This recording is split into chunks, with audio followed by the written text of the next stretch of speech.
polyvagal theory meets core energetics, right? I want to say that this was for me really a big discovery, so to say. The first time I heard about polyvagal theory and the vagus nerve was we're still at the ranch, so it was I was already assisting, but I remember Dirk having a lecture on anatomy, and he was the first one. This may be 2017 or 16 or something, and the moment I heard about that, I thought, like, this is really it was really a calling, and I knew somehow that the polyvagal theory has a lot of wisdom, which is really very good for, it's very complementary to core energetics and the work we do with the body. So, and then I started studying it and doing all kinds of courses, and here I am. So I hope I can give you an overview of the most important things which are important for our work. Okay, so okay, so I think you got it per email that I was asking you to see my YouTube video I did 2 years ago online, because this polyvagal theory is really a lot of stuff, and this gives this one lecture I did 2 years ago, it's gives a lot of information about the basis of polyvagal and this three system working and how they work together and so on, because the lecture today is gonna build up on this information. So if you haven't seen yet, I would recommend you to see it and give me a like. And oh, yeah, nice comment.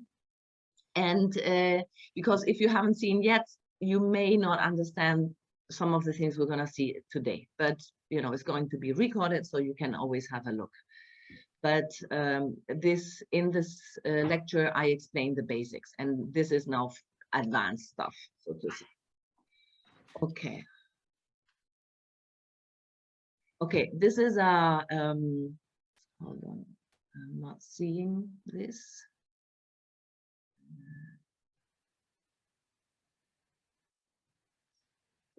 I'm not seeing everything, so I need to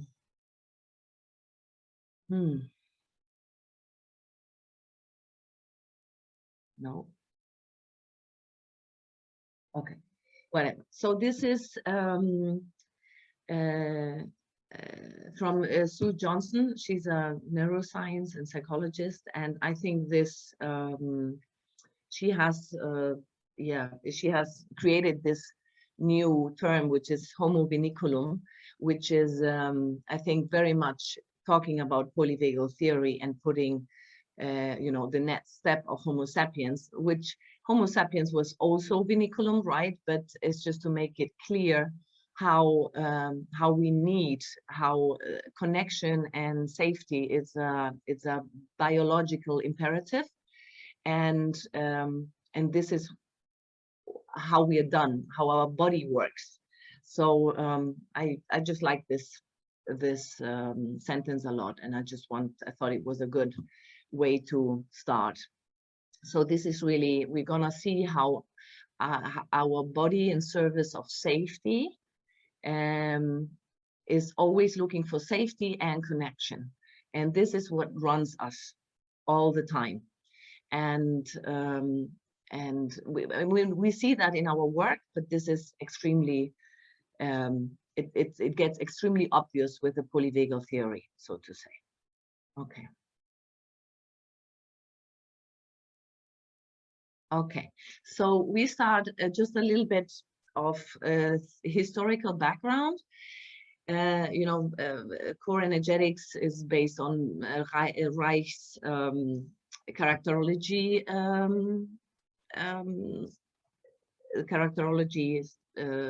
How you say that, teachings, and he also around 1930s talked about vegetative therapy. He took the concept of Austrian physician which was, I think it was Friedrich Krauss, on the vegetative flow. And it's, you know, they already at that time, they already noticed that physical tension and relaxation is the basis of our life force, right? And the life formula consists in a 4-beat cycle, which is mechanical tension through a bioelectrical charge, bioelectrical discharge, and mechanical relaxation. And this is really what we work in core with, you know, the discharge and charge exercises. And so Wilhelm Reich was already using it, this concept of, which is the basis of the polyvagal theory and of our nervous system. And also Walter Hess, which won a Nobel Prize in the 50s, he already recognized that it's one nervous system, right, which works together. So this, the polyvagal theory is, you know, I think a big name in polyvagal theory is Stephen Porges, Dr. Stephen Porges, and Deb Dana. And this guy has been studying polyvagal theory, let's say, the last 40 years, but it became known, let's say, 10 years ago when he started writing his first books. But this has been something which is much more older. So this is, you know, but so to say, the big thing what Stephen Porges brought in was the knowing that there's not only the fight, flight, freeze modality, there's also a social engagement system. So that was the big breakthrough on this theory, right? We're gonna see that now. Okay. So I think this is important for us and for any kind of therapy, you know, which I mean, and this is the difference between body psychotherapy, like what we do, or bioenergetics or somatic experience, but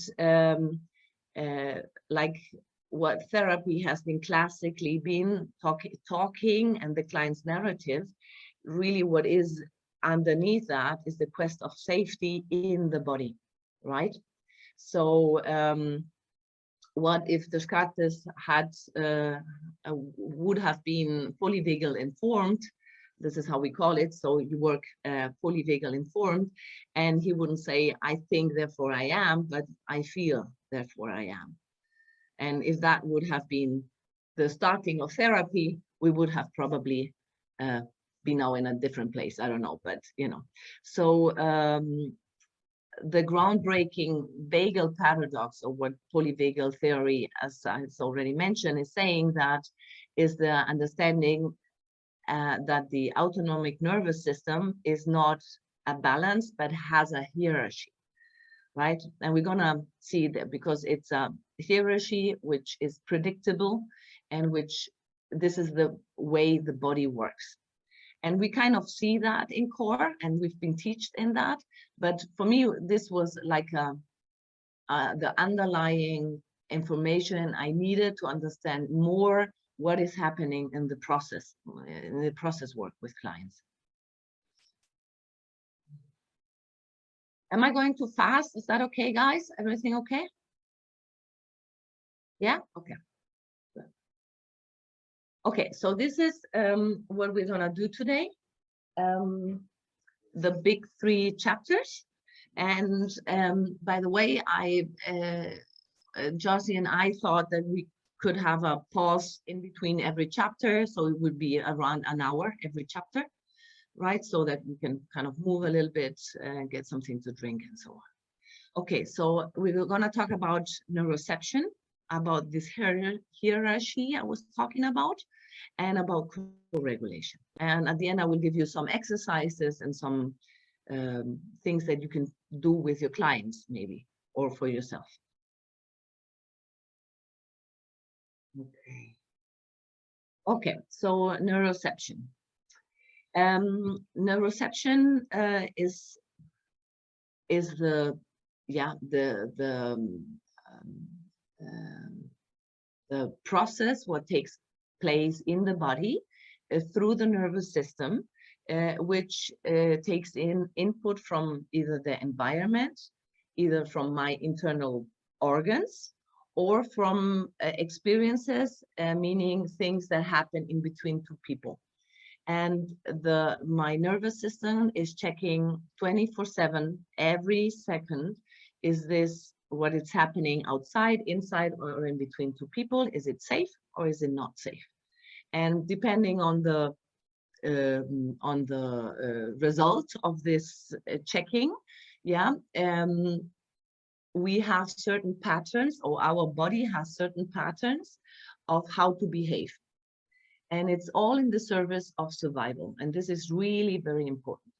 And this happens without awareness. So we're not aware of it. This detection of cues of safety or cues of danger is completely unaware. And it's completely unaware because you will see it, the nervous system, the autonomous nervous system starts at the brainstem, which is the reptilian brain, and goes down, right? And the 80% of the sensory cells are in the body, are communicating from the body to the head, and only 20% go down. So there is some communication, right, from the body to the head, but it's very little. So this neuroception happens really from, you know, from a body perspective. And then whatever information comes in, our brain makes sense out of it, tries to give it a meaning, and depending on the meaning, I will behave as everything is safe, or I will behave into I need to go into fight flight, or I need to go into freeze. Okay, so this is neuroception, and it's really one of the basic terms which is really important to understand here, but we'll talk 3 hours about that, so you'll get it. So these are our 3 brains, right? So the reptilian brain, and we're talking about one of the, you will see it in the hierarchy, one of the running systems, the dorsal vagus, which is a part of the parasympathetic. It's coming from the brainstem, and it's asking all the time, am I safe? Right? Is this safe? The mammalian brain, which is the brain which got developed when we started being mammals, right? When on the evolutionary scale, historically, when mammals started developing from the reptiles, we have a limbic system, a mammal brain, which is where the emotions are how do you say that? Where they are not working, sorry, I'm not finding the right words. And so it's asking all the time, am I loved, right? And then we have a rational brain, which was developed much, much later, and with a neocortex where there's all, let's say, all our, you know, there are mammals which also have a neocortex, but they have a small neocortex, and it's all the skills that we have that really differentiate us from other mammals. It's the organizational tasks, the planning, you know, the knowing past, having a timeline on past, present, future, the reasoning, memory is all in the neocortex. Okay. So, and this is a really important thing. I think if you don't take anything out of this, but take this one, that is our physiological state, which drives our behavior, and not the other way around. From core energetics, we know that, and any kind of, I guess, body psychotherapy knows that. But this is really, I mean, or at least I somehow knew that But this has gotten very, very clear with the knowledge of polyvagal theory. It's the physiological state, it's my neuroception, it's about what I perceive and what I do, how I categorize that, the way I behave. Behavior and conscious intentions comes afterwards. Okay, so that's why it's so important to work with the body, right? So story follows state. So our conscious thoughts, stories, you know, the narrative story, and emotions come from our nervous system. It's really, we're talking about very anatomical basis, right? And our reptilian brain fixes how the nervous system state is gonna be, based on neuroception, on whatever we take in from the environment or from our internal world or from people interacting to each other, right? Okay.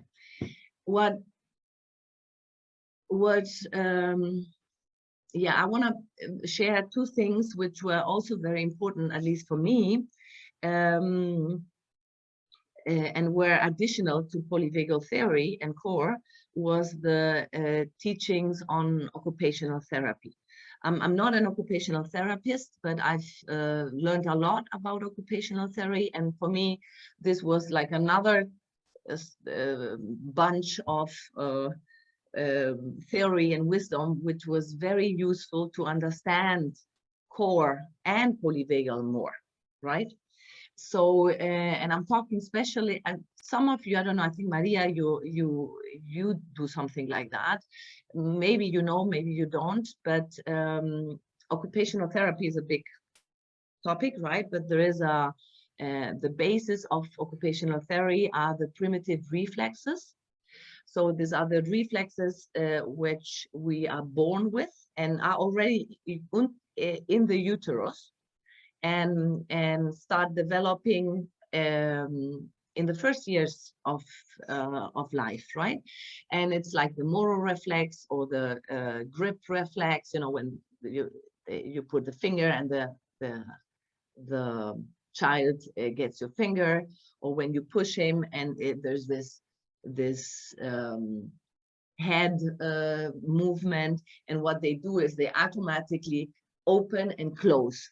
So there are survival reflexes which we are born with, which are extremely important for our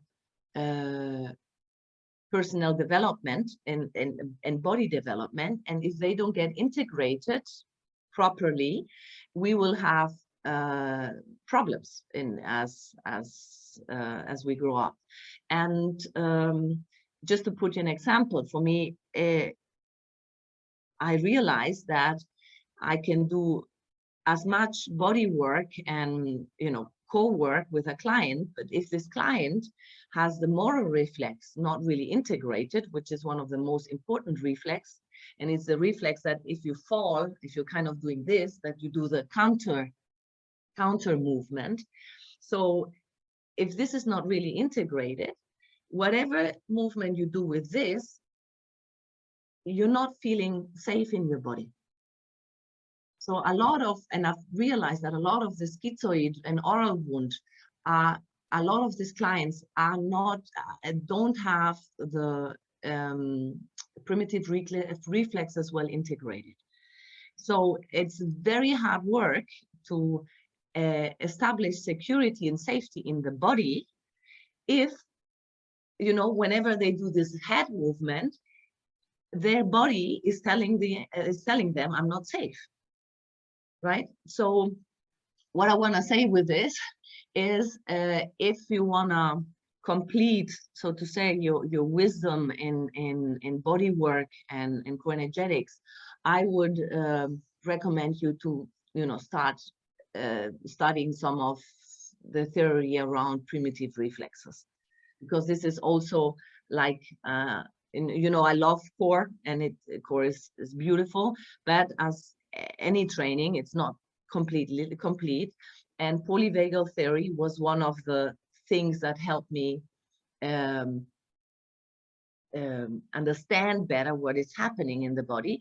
And occupational therapy, specifically the integration of primitive reflexes, was a big thing. So just that you know. And yeah. So, and coming back to the slide, you see this is the homunculus. It's called homunculus, and it's like a neurological map. So there you see this beautiful guy, right? And this is how we would look like. It's overrepresented, but it's representing the parts of the body which are this big. It's representing the most sensitive areas in our body, because they are where in the brain are the most nerves, and the brain takes the most time to process this information. So this is where we have where we are more sensitive, right? So, and this is also important to understand how our sensory system, and that's why I came to occupational therapy, our sensory system takes in information, because coming from polyvagal theory, we know now neuroception, yeah, the taking in information through the senses is basic, right? And senses are hearing, tasting, touching, and you know, the 5 senses we know, but we have 2 more senses. It's not the classical 5, as you know, it's really 7, which is the vestibular system, which is in your inner ear, and it's the sense of balance, right? So we can just keep balance because we have an in ear. And it's a proprioception sense, which is the sense of my body in the space. So if I do this movement, I know my arm is moving in the room like this. People who don't have proprioception, they cannot do that without looking.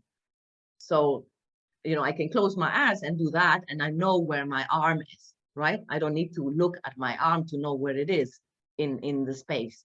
But without proprioception, if it's dark or I close my eyes, they would not know where their part of the body is. It's just 1% of the population who has this, but you know, it's really interesting. So coming back to the slide, we have 7 senses. This is the representation how we sense in the body. So it's extremely important to know that, also to understand how neuroception works. Okay. Okay, and this is coming more from the occupational therapy, as I was saying, because I think it's really an important part of understanding everything. And as you see, the basis of everything is the central nervous system. Then on top, so when we get born, the most important thing are our sensory systems, and you see here all 7 of them, right? Okay, and they need to develop properly, yeah, in order to build up all the other skills, sensory motory skills, perceptual motor development, and at the end, our intellect, you know, and our capacity to learn and to think and to organize and so on. So if the sensory systems and at the bottom are not well integrated, I will have problems by you know, doing bilateral things. Yeah, crossing things. I will have problems to organize my day at the end. I will have problems to you know, fine how do you call that, fine motor skills, yeah. Or I will have all kinds of, you know, this builds up on another, so it's really important. And when I'm talking about including or the importance of integrating properly the sensory system, I'm talking like, you know, you've heard that in core. I remember Elena talking about the ocular ocular segment and the blockage in the ocular segment, and telling us, I don't know if it was in the same lecture you were at, but telling us how important it is when you take the baby, that it has a certain distance, looking at the baby, and you look at the eyes, and you know it's important, that kind of thing, right? So there's a lot of exercises what we do, and when we and things we look at, or we learned at core to look at, and are based on exactly that things. So as I said, I think it would be good, you know, if you could if you learn more about the sensory integration part.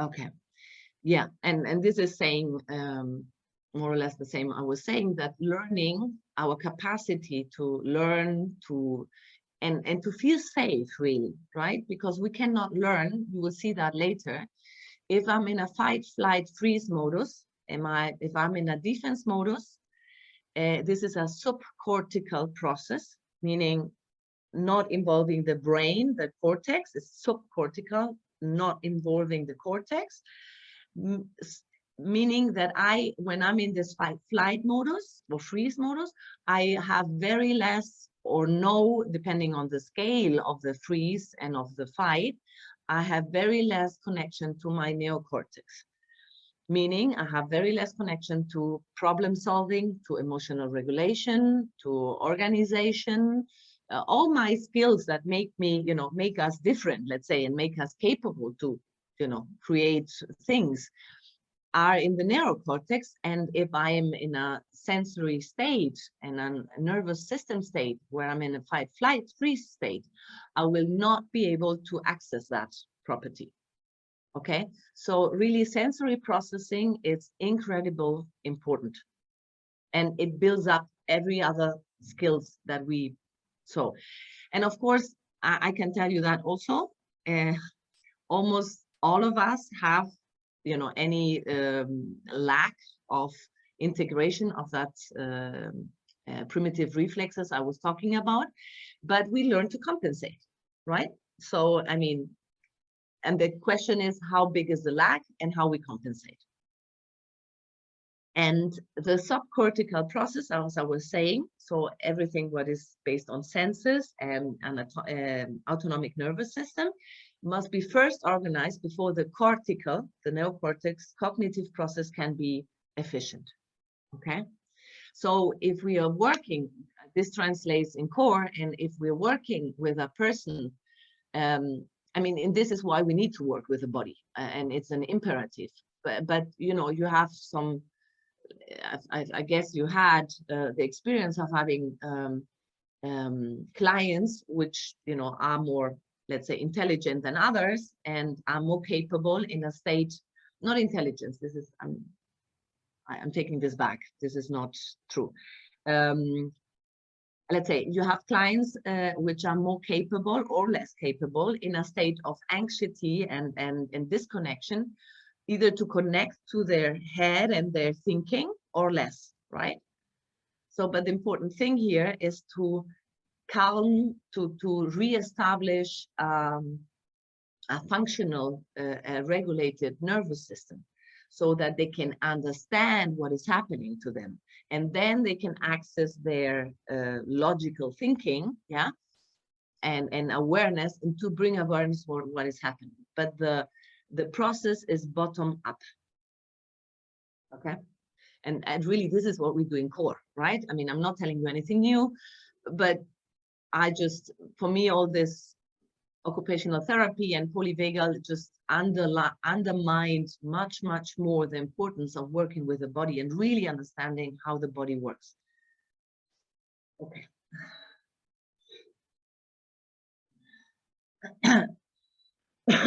Hold on.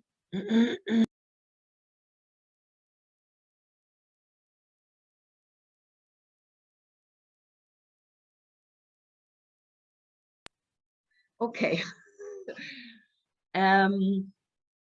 Okay, this just another slide about saying how important sensory integration is. And when there's a dysfunction in sensory integration, the nervous system, and you will see in the slides coming, will get messages which are not what they are, but from there it will respond in a certain way. So this is really what happens with ADHS or ADS or autism and all this. I would say symptomatic, because I don't see it as a illness. What it's happening, it's the sensory integration, what is, let's say, wrong or dysfunctional, and the way the behavior and so on, it's just how it shows up. So you need to work in sensory integration, right? And this can happen to your, let's say, normal core clients too, that, you know, their sensory integration, the way they hear or the way they experience touch or the voice, it's either they're hypersensitive or hyposensitive, so less sensitive, and it's a lot about discovering that, you know, making seeing, okay, so maybe and we know that, right? I mean, I've seen that during the training and all these years of working with core, like, okay, some people like touch, some people don't like touch, some people hear differently. So it's being more aware how the sensory perception world of the client looks like. And maybe taking more time to talk about it, and not talk about it, but experiment that and see how that affects them. Also, and seeing, okay, if my voice, or if there are some surroundings, or the light is too whatever, too light or less light, that has a certain impact in me, and what is the impact? Okay. Okay, let me stop for a minute and see your faces. I need to see your faces. Okay, how are you? Can you give me some feedback? So this is, we finished the neuroception chapter. Do you have some questions? How are you feeling? Can I explain myself? Are you understanding everything? Yeah. Any questions, anything? Yeah, Jana. Good morning. Good morning. I heard you say somehow in the beginning that the story comes from the environment. From no, yeah, say yours, excuse me. Say. Yeah. So my question is, if the story, and in parentheses I have the trauma, so in my story I have the trauma as well, does that come from the first from the senses, what I receive from the environment, and then I process it in my brain? So is there a truth in the story, or my truth, that comes from the body before I filter it with my brain later? Yeah. I'm sorry if it's clear. No, the story comes from the mind, and the mind, it's the other way around. So whatever you perceive, either internally in your body or externally or between people, through your sensory system, yeah, this means through your nervous system, your brain makes a story out of it. Yes, but first I have received the parts of I have translated what I have received into a story. Yeah. So when the sequence is, you perceive something, your system, your autonomic nervous system, gives it a, let's say, etiquette. Yeah, either this is safe, this is not safe. Depending on the classification I give, the nervous system gives, it reacts in a modus, and then a story gets created. But what I'm trying to understand is I have already decoded what I have perceived from the environment as safe or non-safe in a way, even before the brain comes in. Yes. So the brain just gives it words in a way. Exactly. Yeah. And a meaning. Yes. And a meaning. Okay. Yeah. Yes. Dani, when it comes to neuroception, does it matter if the disturbance is biological or trauma based in how then you support the integration? Do you understand what I mean? If someone was born with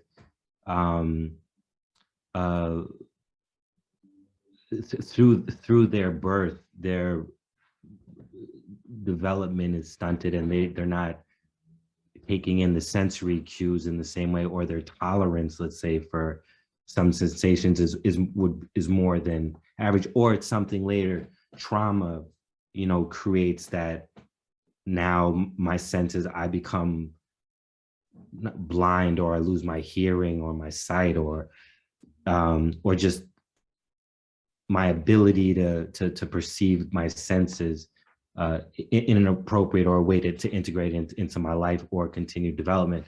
Does it matter in then how I'm supported to find that integration or to build those bridges or to correct those perceptions? Yeah, I think I understand your question. I'm not sure, but as far as I understood, it does matter in the sense of if for whatever reason you have a disorder, let's say in the sensory perception, yeah, your body will take many things in as danger or not safe. And this will create anxiety, and this will create distrust, and so on and so on. So where you need to work on is on sensory perception. And that's why in some cases, occupational therapy, that's why occupational therapists do, right? Work in the sensory, in the correct sensory integration, so that then the neocortex can, because the emotional regulations is in the neocortex, right? So that we can emotionally regulate ourselves. But this I can only do when the input coming in it's filtered on the right way, so to say. I don't know if I answered your question. In a way, yeah. It to me it sounds like it's the same. It's the same process. It doesn't necessarily matter on what the cause of that disturbance is, or the No, I don't think it really. Okay. What is the cause? You mean it's the cause like a difficult birth process, or is the cause difficult birth process versus like I got abused when I was a kid and I lost my hearing because I was beat by my parent. That's like trauma versus like, that's why I say organic is part of like the development. Yeah, okay. It's a good question. You don't have to answer it. I mean, it might not have an answer here, but this is something that I started thinking about from who are the people, who are the age populations that I work with, the types of clients that I see, and how would I address those needs? If I'm seeing a child versus I'm seeing an adult or a teenager. Oh, I was born with this versus, okay, I had this experience in my, young life. And yeah, but and the difference is, I think I can answer at least at least a part of it. The difference with trauma is that here, let's say you had before a regulated nervous system, and through some trauma it got dysregulated. And it got dysregulated because you didn't complete, so to say, the stress cycle. We're gonna see that afterwards. And so it's about the work, it's about regulating, it's about completing this stress cycle really on a healthy way, right? But if you have a sensory disorder, it's more about working on the sensory integration. I think I understand, and now you got the right answer, right? Okay. Yeah. Yeah, Constantina. Hi, everyone. I think you probably already answered, but I wanted to be more, to ask something more specific, if possible. So, what happens when you have a borderline client? I mean, how is the sensory system? I mean, is it the same as with every client that has a trauma, or is it something that affects the sensory system in a different way? Meaning that we know that borderline clients, the trauma is almost biological. I mean, it affects the cortex and the brain and everything. Yeah. So that was my question, if you have any insight on that. This is a question, it over, how you say that, it oversteps my knowledge, you know. But there's a lot, I've read a lot, this I can say, I've read a lot of, you know, studies and neurologists saying that the neuroception and the, you know, like, really neuroception is the basis for everything. And that this has a lot to do with psychological disorders. But how much is this and how much is that, and how it exactly gets created, I cannot tell you. But I've read a lot about, you know, how sensory integration and neuroception and malfunctioning of the dysfunctioning nervous system is the basis for anything else, so to say. So for sure, also for bipolarity and schizophrenia and so on, but exactly how that happens, I cannot tell you. Yeah, is that an answer? Yeah? Okay. So we're gonna proceed with the next chapter. Okay, so now we're gonna talk about there are three, as I said, three organizing principles, like the basics of polyvagal theory. One was neuroception, we just had it. The next one is the hierarchy. And this was, as I said at the beginning, a groundbreaking knowledge about knowing that, you know, it's not just whatever happens and we react, but there's a hierarchy on reacting. So it's predictable. And we're going to have a look into that now. Okay. So there is three predictable ways of response, depending on my neuroception, right? So this, I'm repeating just a little bit what you probably have seen already in the YouTube lecture, but in service of survival, we have the neuroception, and our first system of survival. Hold on.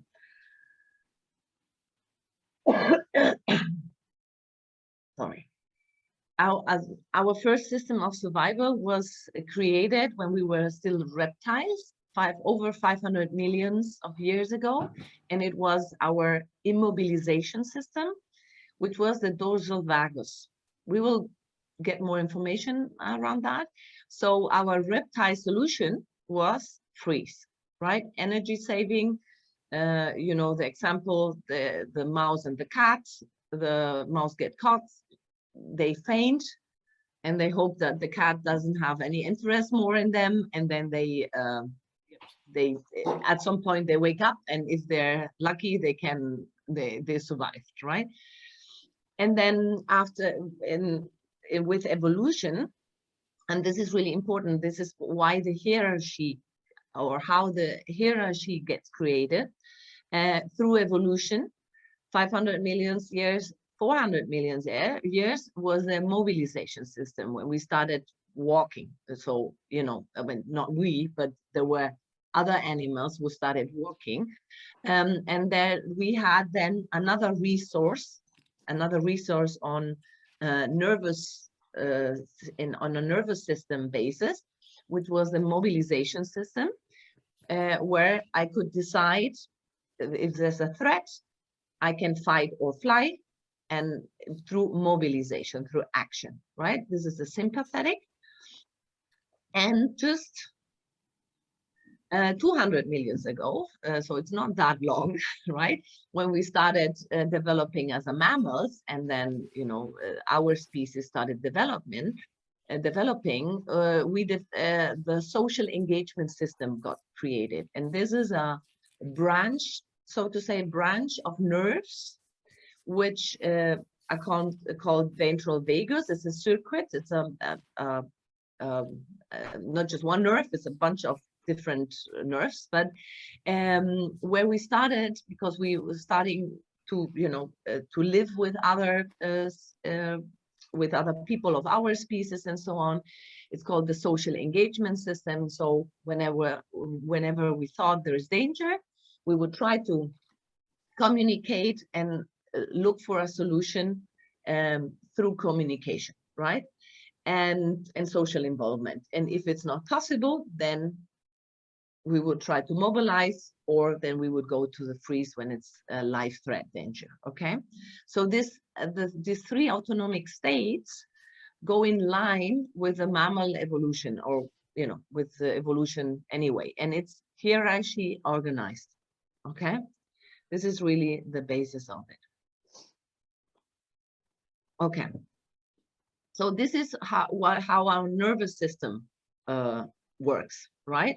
So as I said before, neuroception is instantaneously 24/7, every second, every millisecond. We are subconsciously processing: is this safe or is there a risk, right? So this is what I ask in a, and this is of course the basis of a regulated, right? Not a dysfunctional nervous system, but as a functional nervous system. Can I protect myself through authentic connection with others? Yes, wonderful. I stay here. If no, can I protect? And then I go down the ladder, right? Can I protect myself by running away from the threat? Yes, wonderful. I'll start running away. If no, can I protect by facing it, right? I stay here, I face it, or, and this is I've added to this three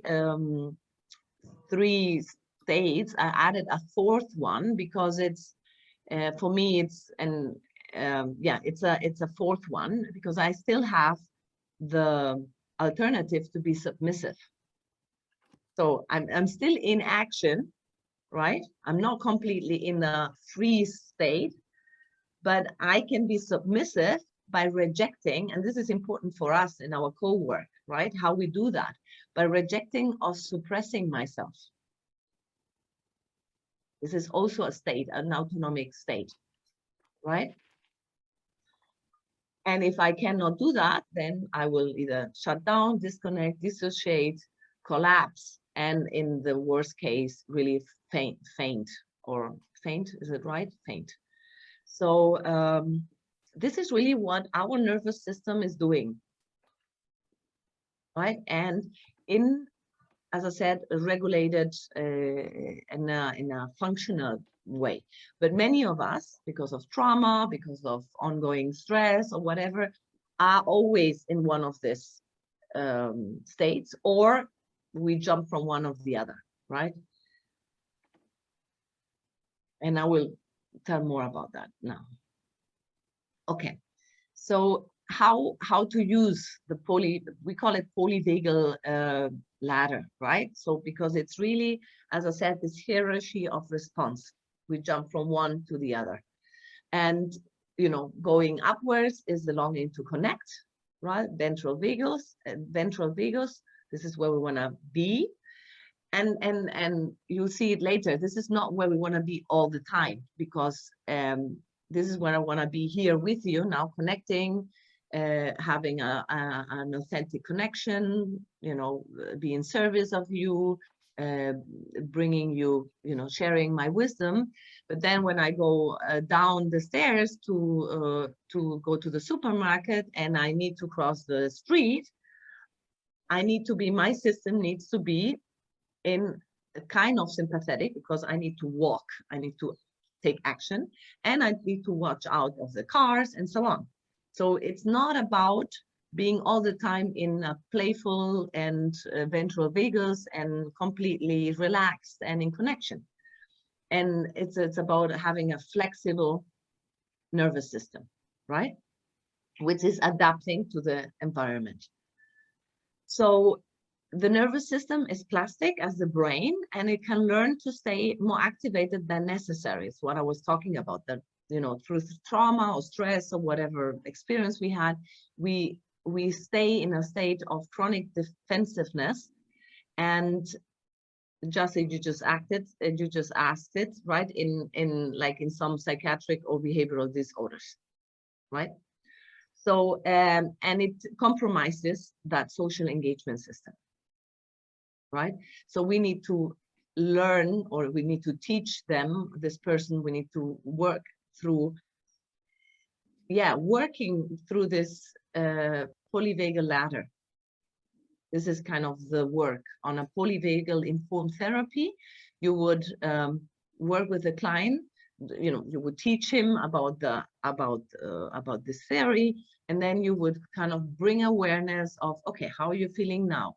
Your hands are sweating. Okay, this is a, how are you feeling? This is a sign of anxiety. Okay, so where do you feel it in your body?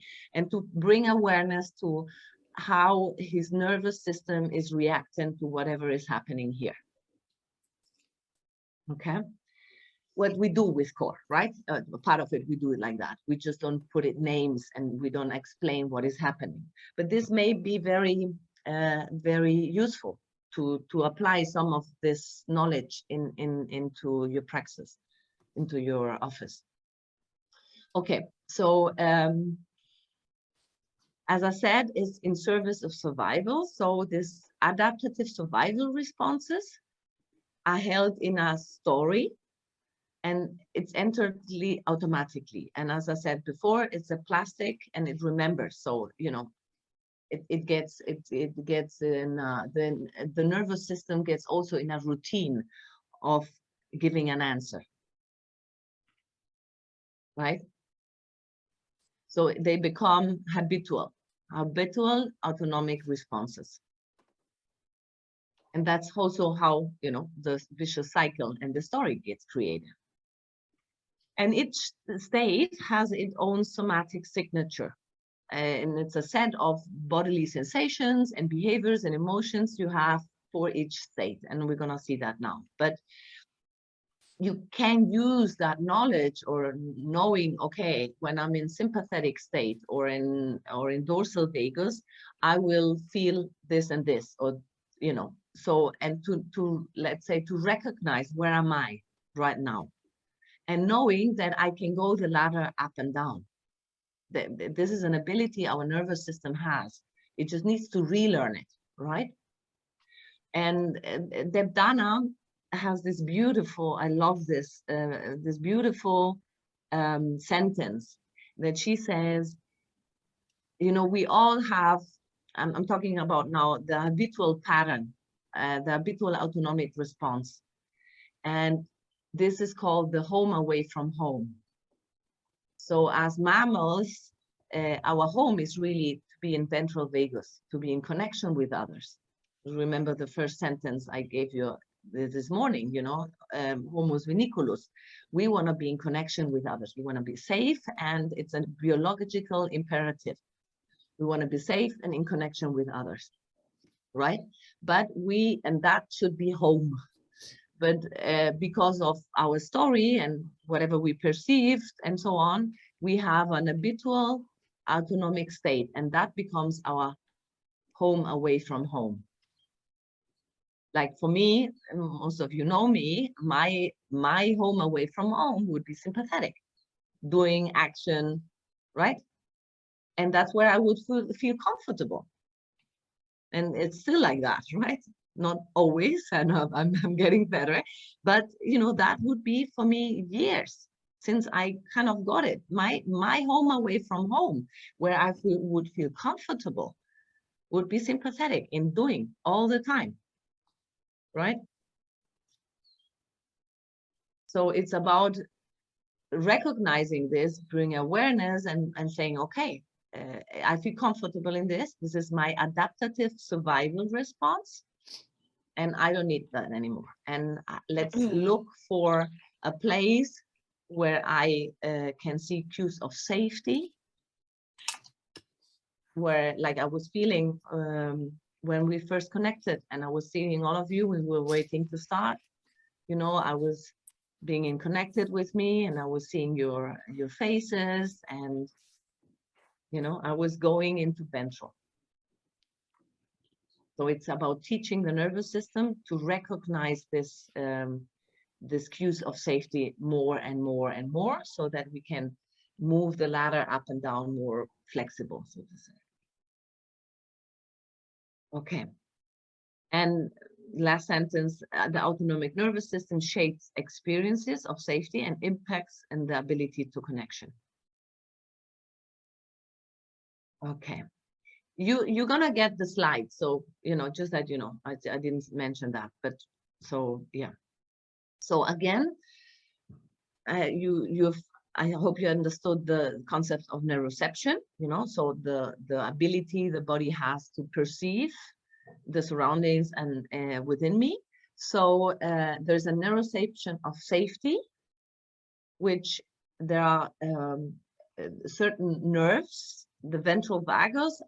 If you've seen my my lecture on YouTube, I was explaining where is the ventral vagus, how it works, and so on. So this there's a ventral vagus circuit. It's not only the ventral vagus, it's also the face nerves and so on. We'll see that later. So if that is active, I will perceive my neuroception, my perception will be focused on cues of safety.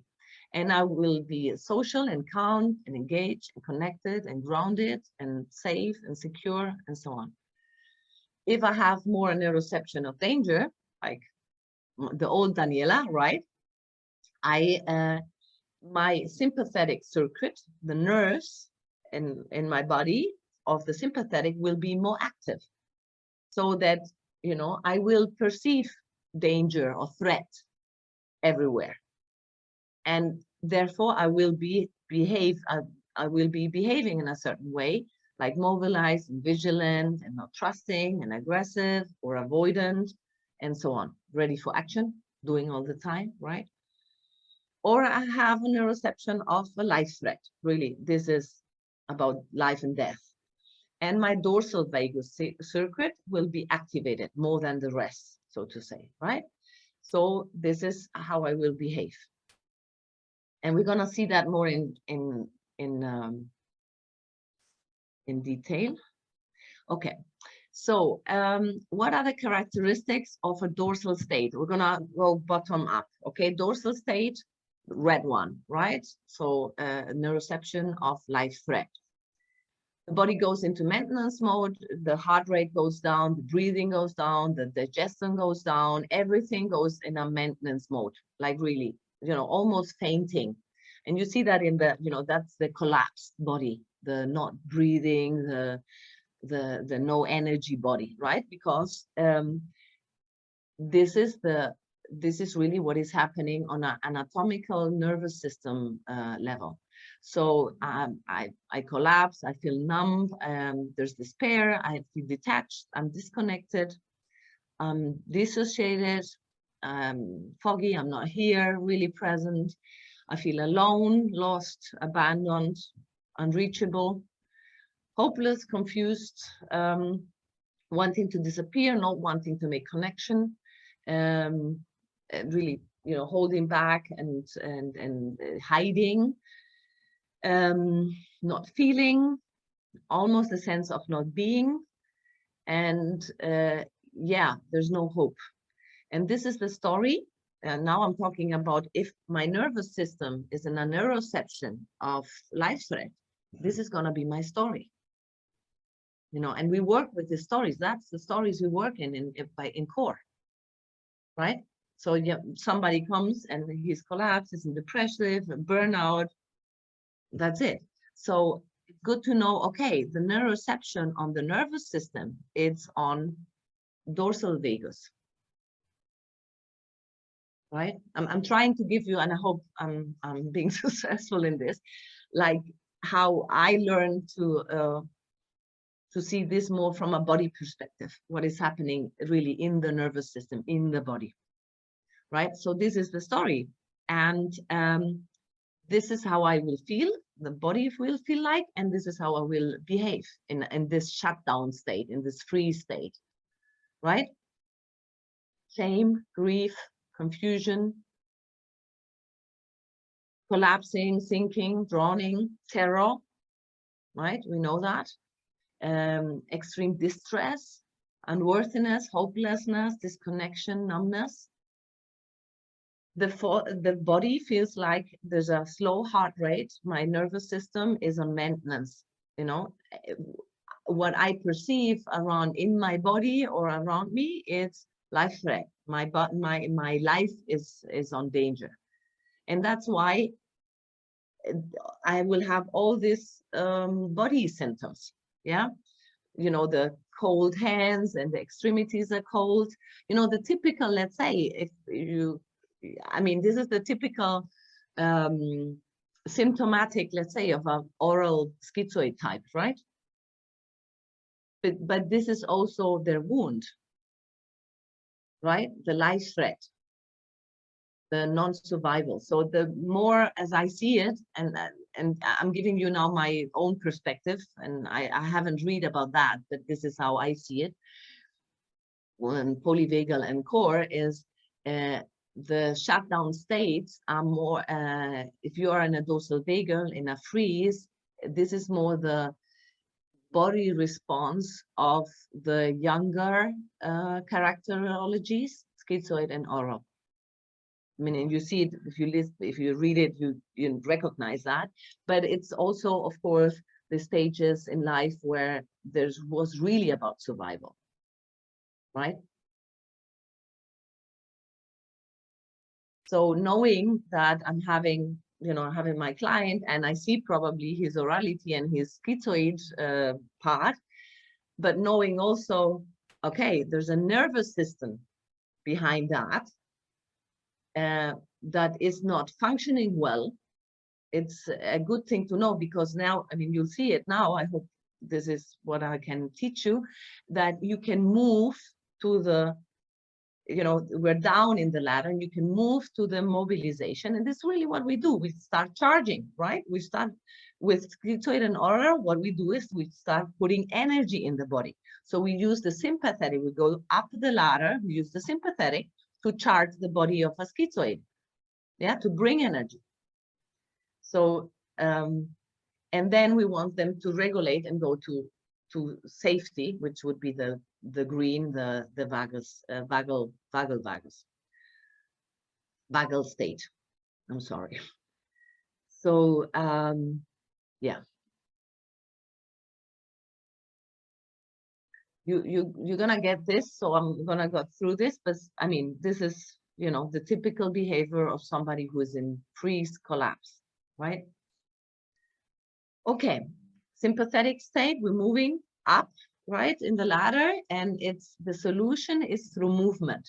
It's through action, either flight or fight, right? And it's a story about insecure world and insecure people, right? For me, this is the typical, going back to comparing polyvagal theory and core and how they fit together, so to say. For me, this is the typical defensive state of the more developmental characterology structures. So the masochist, the rigid, and the psychopath, right? And maybe the masochist in the holding back is more the fleeing, the hiding, right? This could be also but a little bit of the freeze.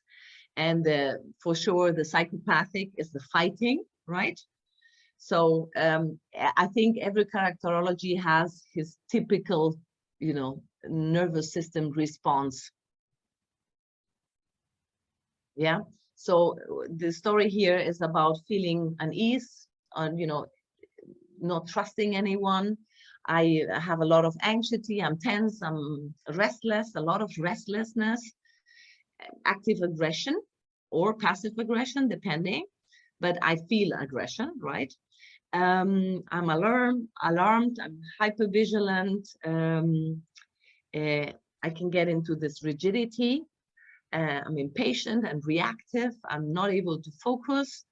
Listening for danger, a lack of confidence, and overlooking, you know, everything I see. I don't see cues of safety. I see cues of danger. I see cues of misunderstanding and of mistrusting.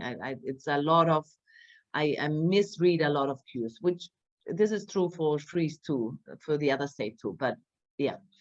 So I have a very narrow focus. And by the way, just I'm making a little note aside here, but in this fight flight state, in the sympathetic state, you know, because of mobilization, muscle get activated, they get contracted. And what happens, and this is, you know, again, the bridge to core, what happens with the eyes is they narrow forward to see the imminent danger coming in, you know. So a lot of the work we do also in the ocular system, in the ocular segment to deblockage, is coming also from the sympathetic response. Because when I'm in the sympathetic response, my eyes really, my, how you say that, my peripheric vision, am I saying it right? Peripheral vision is narrowing down. Yeah, my muscles in the eyes are contracting, and I'm look just in this channel. I have this tunnel vision, right? So that's why we work in core with working with the eyes to deblock that. Okay, I don't have that much of the ocular segment in the freeze collapse, in my opinion. Okay, this is really coming from what I see or how I perceive it. This is not, I haven't read that in a book, so, but there's a lot of contraction in this, in the eye segment here. I feel separated, but differently than the freeze. It's more cut off of others. Yeah. And as I said, it's a story about insecure world and insecure people. And this is how I feel, as what emotions, body look like, and behavior would look like. So there is excitement here. In the other one, it was more collapsing and no energy. Here, there's excitement. It's a mobilization system, right? Mobilization. Anger, frustration, annoyance, disgust, hate, stress, anxiety, fear. As you see, it's, you know, the other way around. And of course, because it's a mobilization, I will have more adrenaline, I will have more cortisol, my heart rate will go faster. I will also have a shallow breathing. My voice will be more monotone, more one way, not this prosody, this waves. The muscle tension, the gut shutting down, because it's we'll see that later, how that goes together with the guts. And I'm in a hyper arousal, right? And hyper focus, as I said. And I will behave in more a psychopathic way, let's say, right? Movement and yelling, shouting, shaking, trembling. This is all the sympathetic working. So yeah, controlling, trying to control, trying to make myself safe. And as I said, my neuroception will be of danger. So I'm looking everywhere. Where is the tiger? Right? Even there's no tiger there, but whatever comes up, it looks like a tiger, right? Even if it doesn't. Okay. So, and this is the characteristics of a ventral state. Yeah, so it's a story of possibilities. here everything is possible. And in the state, I'm grounded. I'm able to co-regulate. We will see that later, and I had some of this already in the other lecture, but I can only co-regulate if I've learned how to do it myself. So I need first to learn, and babies don't know how to do that. We're not born with this capacity. You know, we need another mammal, and it can be also, as I said, a mammal. It doesn't have to be a human. It can be a cat or a horse or a dog to help us co-regulate. And then when we are self-regulated, we can help to co-regulate other people, right? And this is why a lot of people have, I think, pets. I mean, besides of course, the love for the animal in it, but animals help incredibly to co-regulate. It's just yeah, it's this is really what they do with us, right? They help us co-regulate or regulate ourselves.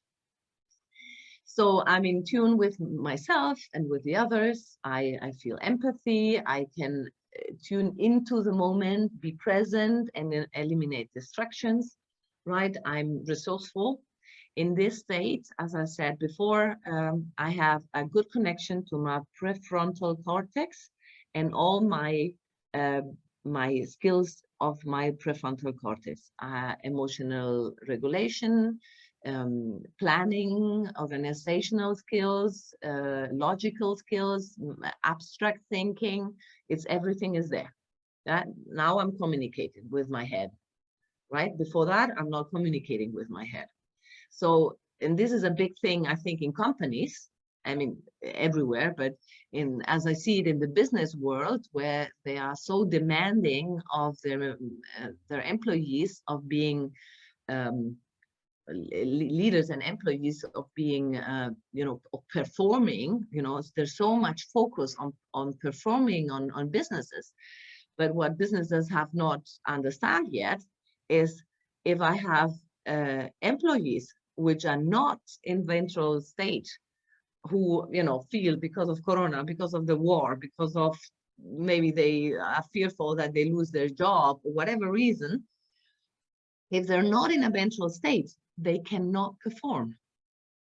And this is a paradoxon in the business world, right? They push more and more. And of course, it doesn't get better, it does get worse.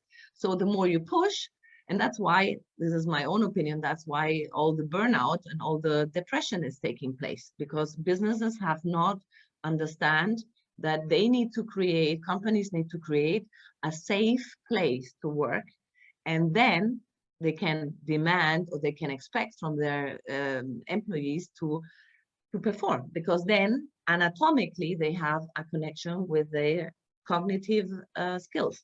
Before that, they don't. They're in survival mode, so they will not do their best. So, as you see, this is a passionate thing for me. Okay, so in this state, I'm able to tune in to conversation. I'm able to listen, right? To really listening. So all the skills we build up in core about listening and presencing is really about being in a ventral state, right? And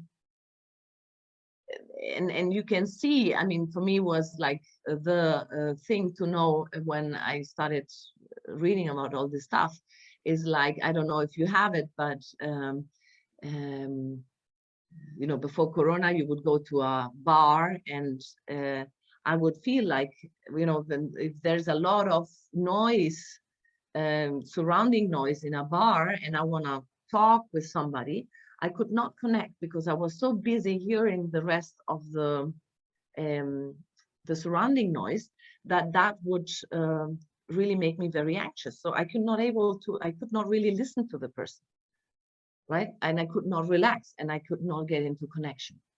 So yeah. I don't know why I said that, but this has to do with the listening, and I will go back to that later. But in the state, I'm able to seek for support, to ask for help and offering support. I'm able to explore options. I'm how you say this, solution oriented, right? And the attention is towards connection, towards myself, connected with myself and connected to others. And here I am resilient and flexible. Okay, so this is how the emotions I can feel if I'm in a state of ventral vagus.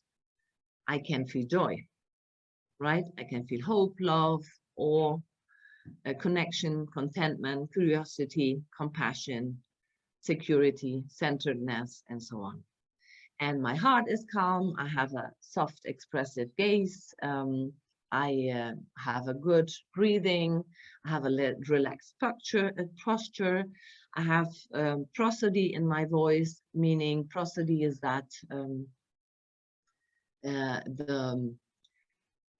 the intonation of the voice in this, in this melodic, it's not a monotone voice, it's a melodic voice. It's a voice which induces safety and calmness. It's the voice we use when we want to, when we read the good night book for our children and we want them to relax them into sleeping. That's a prosodic voice, right? And it's the voice we need to hear when we are dysregulated and we're anxious. We need a prosodic voice from the other. So the way you talk and the way you come down and then, right? It's the voice we use for meditation also, for, leading a meditation.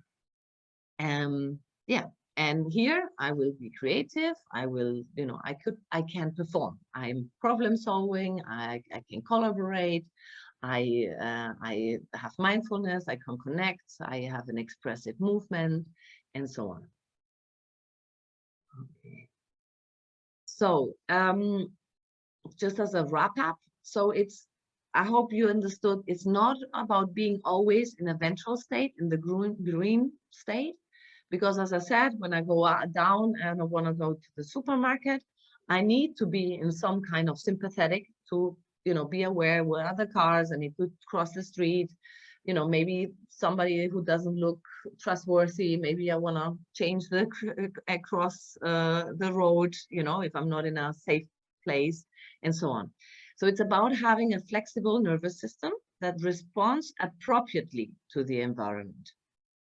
And that's self-regulation. So a healthy nervous system does not avoid any of the states, yeah? And it's able to shift between them, okay, to fit the circumstances. And a dysregulated nervous system, what I would say, at least nowadays, we all have, through all what's happened in the last year and then what's happening right now, it's doing its best to keep us safe.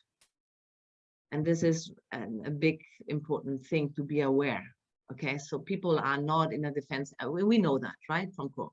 People are not in a defensive state because they're bad. People are in a defensive state because they think they need to protect themselves. And the nervous system, they're reading cues of danger everywhere, and the nervous system is reacting to that. And that's it, so to say, right? And I think this was who asked that? Well, whatever. But this is what one of you asked before. It's the body learns to associate particular things with danger, and because it's it's plastic, and as the body also, if I have a repeated experience, I will maybe hold to that association even if it's no longer a danger, right? So this is what happens with trauma. I hear the sound of a helicopter, which I heard at war, and that brings me in the state of freeze, although, I'm in a city and this is just an helicopter, right? So these are the trigger points in trauma, where trauma gets released again. And the only way to shift that state is to change the information that the body is receiving and allowing the natural stress, the natural cycle of stress to complete. So that's the working pace, so to say. And as I said in the other slide, in the other lecture, there are, two other states or a blended or mixed states, which are when ventral vagus and sympathetic, then that's where play can take place.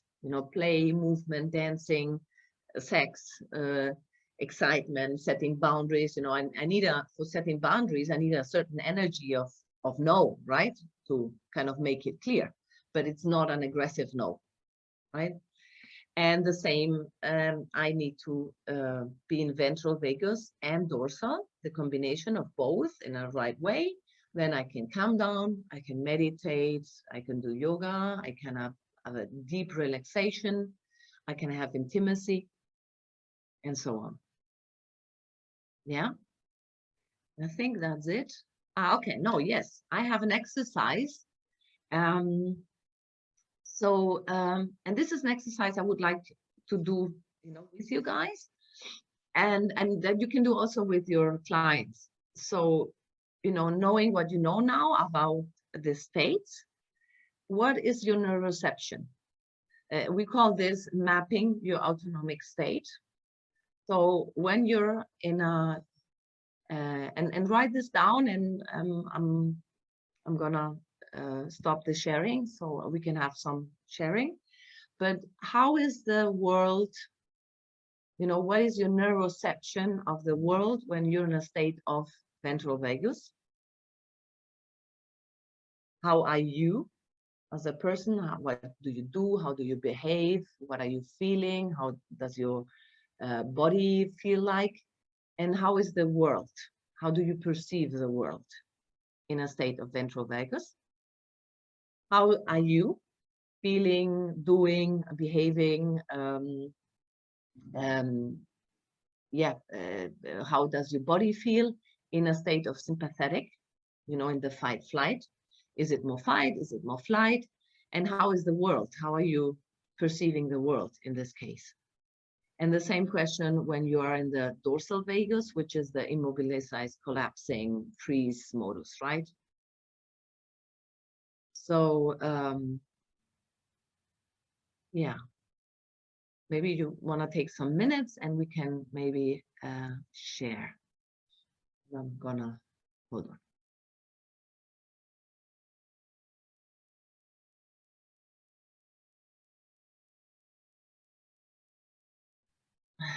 Okay, I'm back. Yeah, Maria. Dani, can you put up the slide once more so I can write down the questions? Yeah. Thanks. Yeah. Oh, sorry. Yeah. Let's take a minute or two, then you can make your notes. And this is a very nice exercise, by the way, to do with your clients, to bring awareness,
Okay, should we start sharing?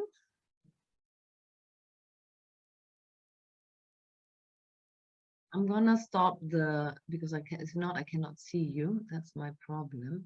Yeah. And you'll get the slides, and I have a PDF with this exercise, so you can print it and bring it to to your praxis, to your office, or and work with it. So someone who wants to share about your neuroception of the autonomic states.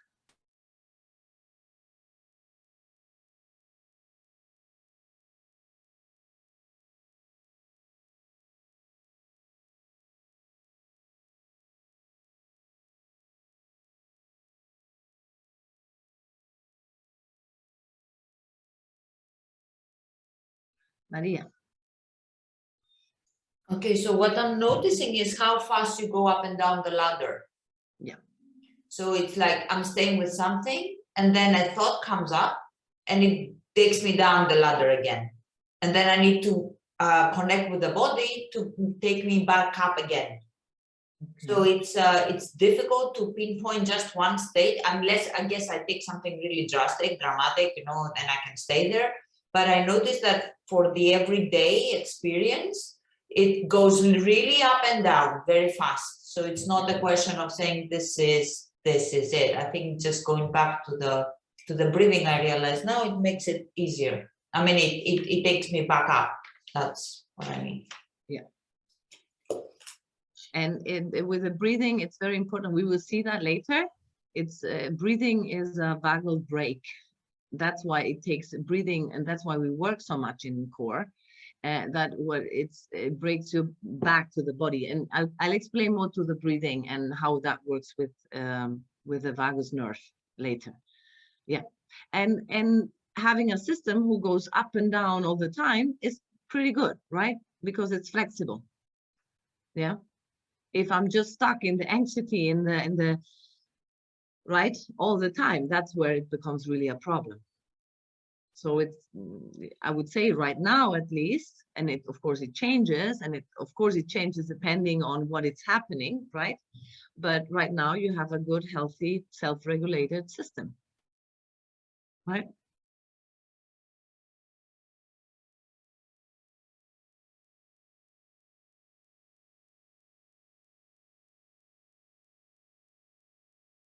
I will give you an example of I had a time ago, I had a client where we were working on she being afraid of, she had a car accident and she was being afraid of driving, and she would not drive anymore, and she would get very anxious when she's sitting beside somebody. So she'll be completely between the sympathetic and the dorsal all the time. And so it's working about, okay, what do you feel when you get into the car? I feel this. Okay. And then, it's good if you kind of, in this exercise, you could do an advanced version of saying, okay, do I have a symbol for a ventral vagus? I feel in ventral, I feel in green. When, for me, it's when I'm in the beach, right? When I look, when I hear I can smell the sea, I can hear the waves of the sea, and then I calm down. My whole system it's just amazing, right? This is my ventral vagus state. My sympathetic state is when I'm sitting in front of the camera, or in front of the having to give a lecture or so on. So did you have like images of or symbols for each state? And then you can work on like, okay, what would you need in that moment to, what would you need either to do in that moment with your body, or to imagine to get out of, I'm going back to this, sorry, I did a jump. I'm going back to this client who was sitting in the car feeling anxious. What do you need to do to get out of that state? And so you work on, so maybe she needs to, let's say, imagine the state of ventral vagus when she's on a mountain. So, you know, for her it was climbing a mountain. So I said, okay, so start climbing the mountain. And, you know, the movement was this. Okay, I mean, her movement, right? It doesn't always to be like this, but her movement was this. And this, and breathing, of course, working with breathe, would take her into the more sympathetic state of saying, okay. And then we move to the other way. So it's about to the other state. And it's about anchoring the different states, and you know, also having maybe a symbol or something, and knowing that I can move. You know, a lot of people think in that state, that's it forever, and knowing, okay, I can get out of it, and slowly bringing the body perception and saying, okay, is this happening right now here? Because she would just by telling the story, you know, this client starts telling the story and they start getting anxious. And then you can bring awareness into, okay, what do you see here now? I do a lot of presencing. Are you in the car right now? No. Is this safe? Look at, you know, what do you see here? And bring them back to, okay, this is safe right now. Okay, this is just the story. Okay. And well, I don't know if this is helpful or not. But it gives you like a structure where to work on, you know, this polyvagal ladder. Yeah, Jana. I want to ask, in the sympathetic state, where there is excitement and mobilization and movement, Yeah. I can be in that state and try to control the world and myself and everyone else and have stress, but I can be in a really positive excitement and mobilization. Does that mean I'm in the ventral then, or can I have both in the sympathetic? No, like the really, this is very nice that you're asking this, but because this is really important. And the difference is if you are in the sympathetic with fear or without fear. Mm-hmm. So if I'm in a sympathetic without fear, it's connected to the ventral, and then that's the place where I create, where I dance, where I have sex, where, you know, it's the positive sympathetic. We need sympathetic. We need sympathetic to walk, to go to the school or to work, right? It's not, as I said, it's not being in green all the time. No, you know. And so that's the positive sympathetic. If they're sympathetic with fear, then I go into the anxiety, the stress, the aggression, and so on. And obviously the same happens in the dorsal. I can be in a positive dorsal state, yeah? Absolutely, which would be connected. I put the slide before, you know, it would be connected to the ventral, and the positive dorsal would be, I can focus, I can meditate, I can be in stillness, right? But on a good way, so connected with myself. I can meditate, I can do maybe some slow motion yoga, right? Because for the heavy yoga, I need more sympathetic, but you know, meditating, deep relaxation, these things as a dorsal with vagus. Mm-hmm. So I noticed if I'm in a mobilization with fear, then the freeze and the collapsing comes. Mm-hmm. Okay. So I noticed that in the three states, in the dorsal, I close the world out, so the world really doesn't exist. I maybe have an image of it, but it's more of drowning and disappearing and being swallowed by something. In the sympathetic, the world and the others do exist, but I see them opposite me. Exactly. And yeah. In the ventral, I become one, so there is breathing in and out. It's not like the dorsal exactly. being closed. Yeah. I see the sympathetic a lot. It's when you're in the state, and I'm talking about me, it's this separation. What you're talking about is the sentence I hear. It's like, are you with me or are you against me? Yeah. That's a sympathetic fear response. Yeah. You it's know? a duality. Yeah, a lot. Yeah, and either you're with me or you're against me. Yeah. So you're my how you say that, not exactly enemy, but you know. Yeah, somehow I cannot trust you, that's for sure. You know. Yeah, this was a very good, how you explain it was very good. Yeah, and the differentiation between a positive or a negative state of sympathetic or dorsal is there fear or is there no fear? Yeah, okay, thank you. Yeah. Mara. An example that comes to my mind, going down the ladder and then up, is when I was walking on the street and I was talking to a friend with a video call, and then suddenly a man comes over my shoulder, very angry, telling me, "Why did you did you have a video of me?" He thought I was videoing him. So at that moment, I feel my body freezing and saying, no, I wasn't doing that. So I wanted to fight as well, the freezing and the fight. And then he left, fortunately, so I could keep walking. And through the connection with my friend on the video call, I started calming down, and I did a little bit of shake up, like in my pelvis. So I found back my core, myself. So it was going down and then slowly up, in the middle and up, down.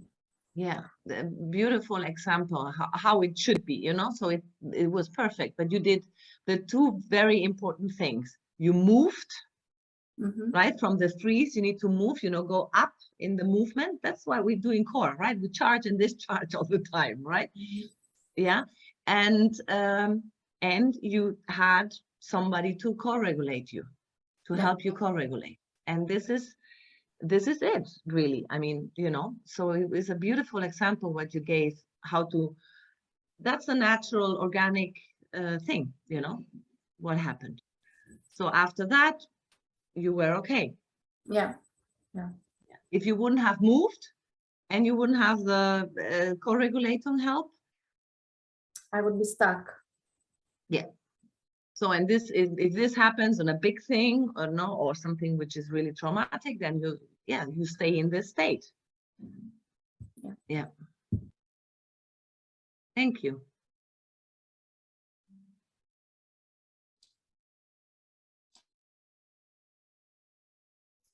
There's something I want to say here. I think what is important is repetition, because you know what you said in the beginning, the state becomes a story. So when we use fit, that's been my experience with kinesiology. And it actually, this is why I came to core, because of that. When we move, when we do something, it doesn't matter what we do, but when we do it repeatedly, and we create the pathways as an access to that that movement or that skill or whatever it is we're doing, over time it builds the neural connections become very strong, because we automatically go there. So it's enough for us to actually think about it, and then we have a physiological reaction. Yeah. But when we use a movement and we use it a lot before we get stressed, when we stress out, the body automatically can go there. So what you were saying about it's important that Mara moved. We can support ourselves by building de-stressing movements routines, and we can do that every day. So when we need it, the body takes us there. We don't have to think about it. Yeah. Absolutely. And this is, I think, I don't know if you know TRE. Do you know TRE? Trauma release exercises. And it's not only trauma, it's stress, really. Trauma and stress is the same. It's just trauma is much more a higher intensity of stress, right? But it's the same physiological reaction. And what you do with is exactly that, Maria. You train through doing these exercises, and it's really the shaking we do in core, like you're doing the bow when we start shaking, you know. I mean, this guy, I don't know his name right now. It's not Levine, it's Bercelli, who created the TRE exercises. I mean, it's really cool work, right? So, but now, you know, they put a nice label in it and then it sells good, right? But it's a series of exercises, 7 exercises where you build up charge, you discharge, charge, discharge, and then you go into a position where we work with the pelvis and the psoas, because psoas is such a big muscle and it's the protection muscle, right?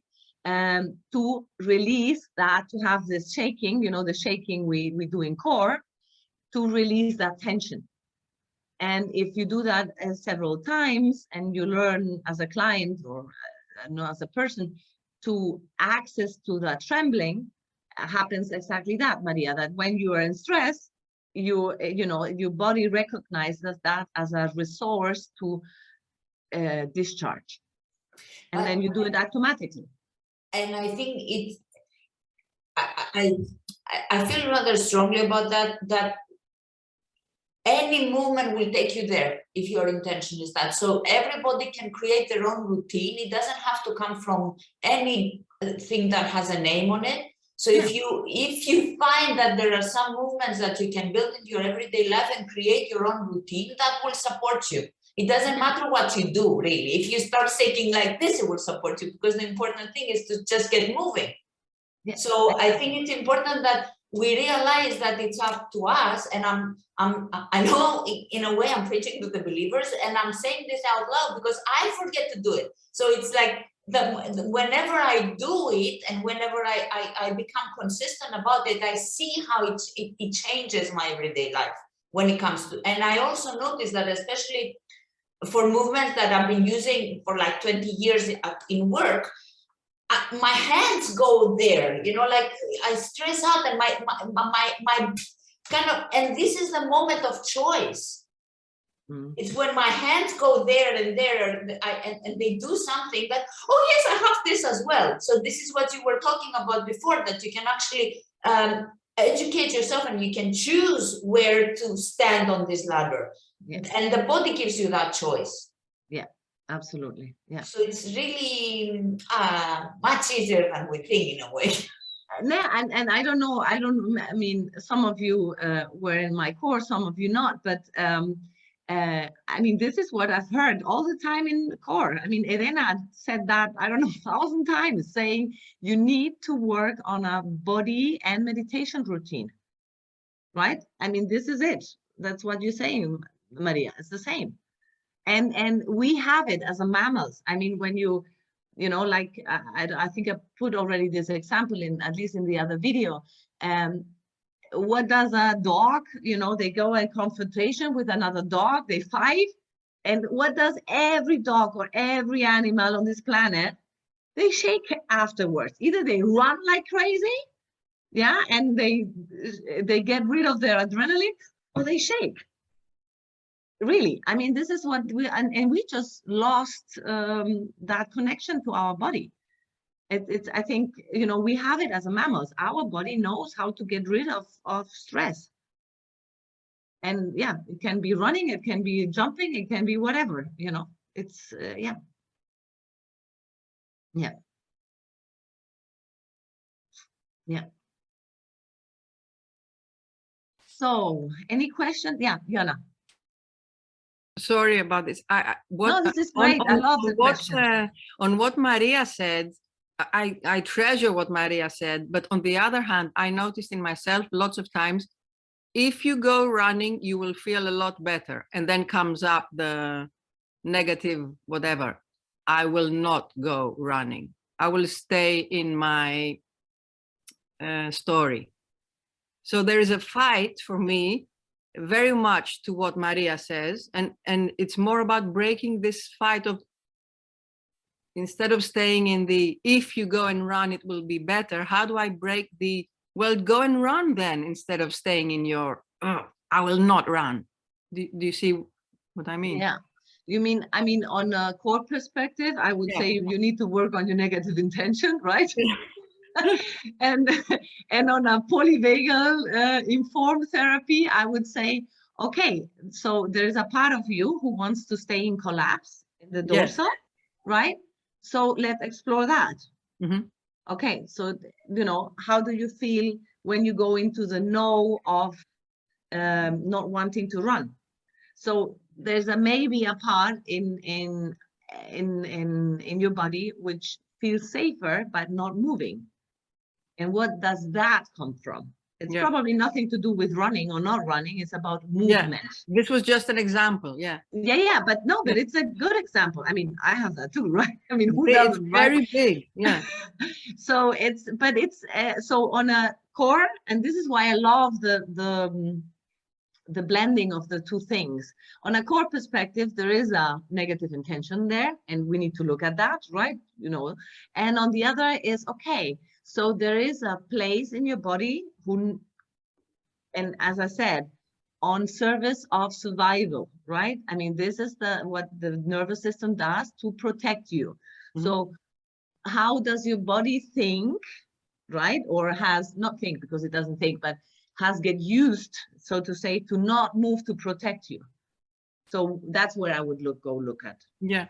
And that can come up in, I'm too tired, I'm too bored, all these beautiful excuses. I don't have enough time or room or whatever. Yeah. Okay. Yeah, and that may be also a truth that, you know, maybe you're, I mean, talking about me, but, you know, you're overpowering yourself, and I know you too, right? So in the sense of maybe your body, it's not as Maria was saying, or as we said, like a adaptive survival response. Maybe your body is really tired and you need to slow down, right? And the no is coming from a place of, I need to rest, and not from a place of negative intentions, so to say.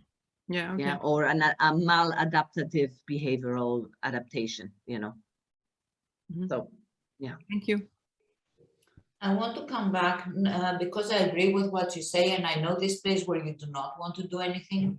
And somehow when I hear you speak, I realize that there is for me, I understand there is a difference between something that will make me feel good, which is like dancing or going out running or doing something that requires a lot of effort, because it does require effort in that moment. I need to put my shoes on and I need to be present enough and I need to overcome this resistance to whatever. What I'm talking about, it's not that type of movement. I'm talking about like simple, very simple movements, like, I don't know, like,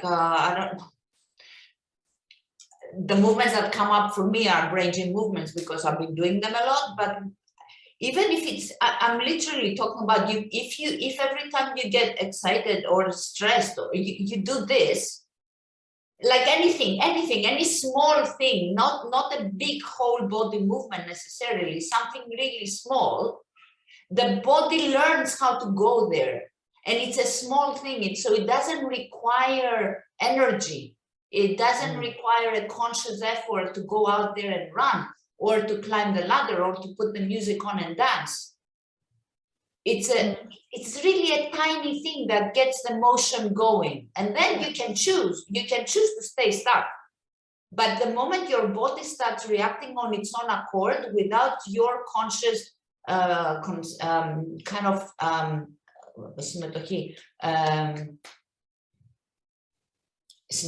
participation, that's where the magic can happen. Yeah, but this is what you're saying. I think it's based on the concept of that the brain, you know, neuroplasticity, the brain is flexible, it learns every minute, and also our nervous system. So as I can create cues or let's say, yeah, how you say that, routines of safety, what you're saying, movement, through a certain movement, I can create that to give myself clues of safety, you know.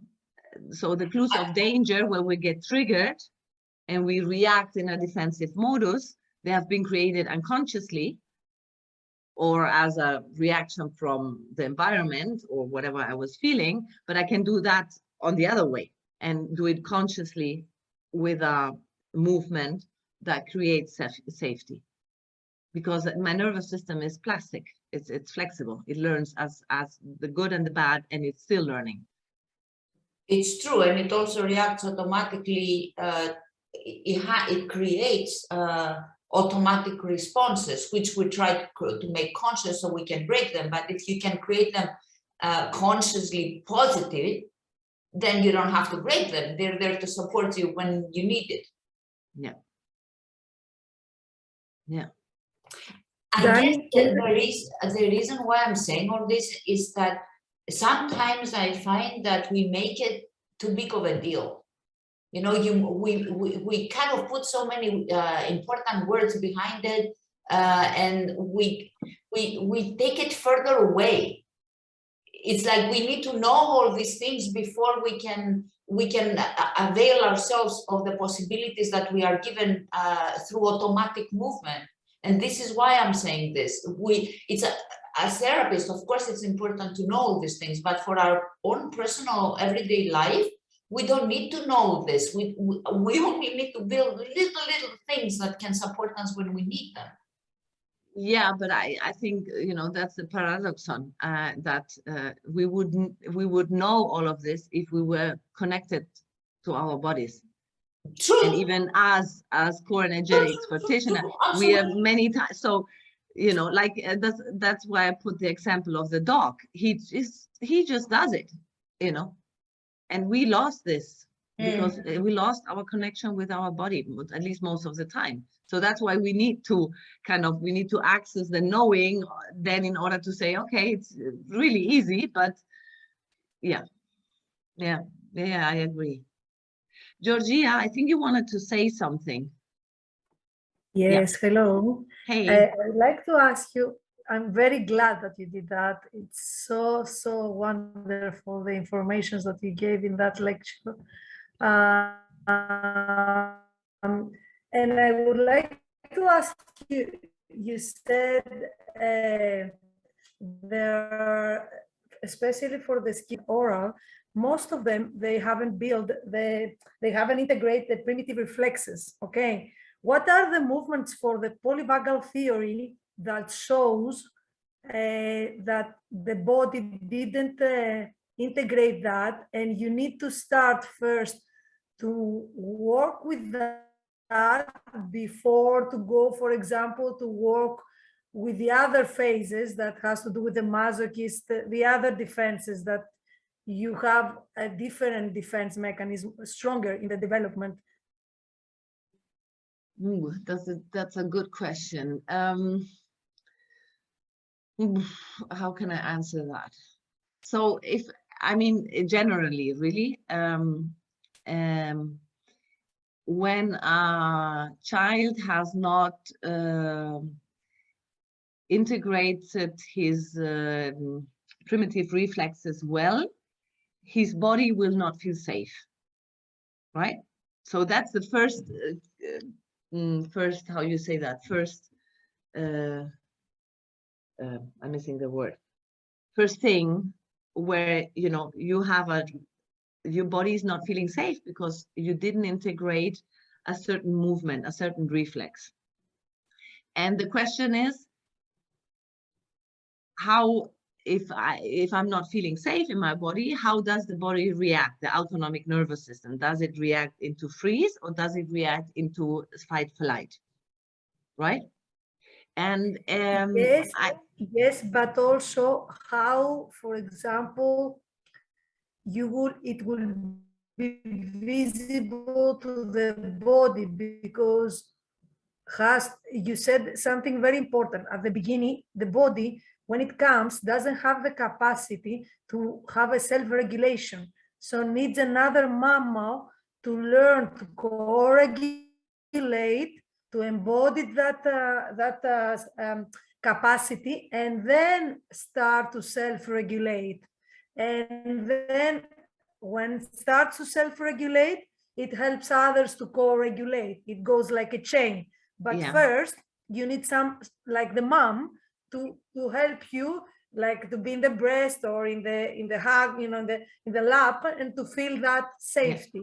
So from the body itself, the beginning, because I think there are signs in the body, perhaps the spine, or I don't know, some subtle other movements, that you can see that these people, they didn't have integrate that. So if you go to move further on, it will overwhelm and injure them, rather than to build from the beginning what they need to build. You know, it's like you go movements, further steps, furthermore, rather than to help them to build the beginning, the first steps that they didn't integrate. You understand what I mean?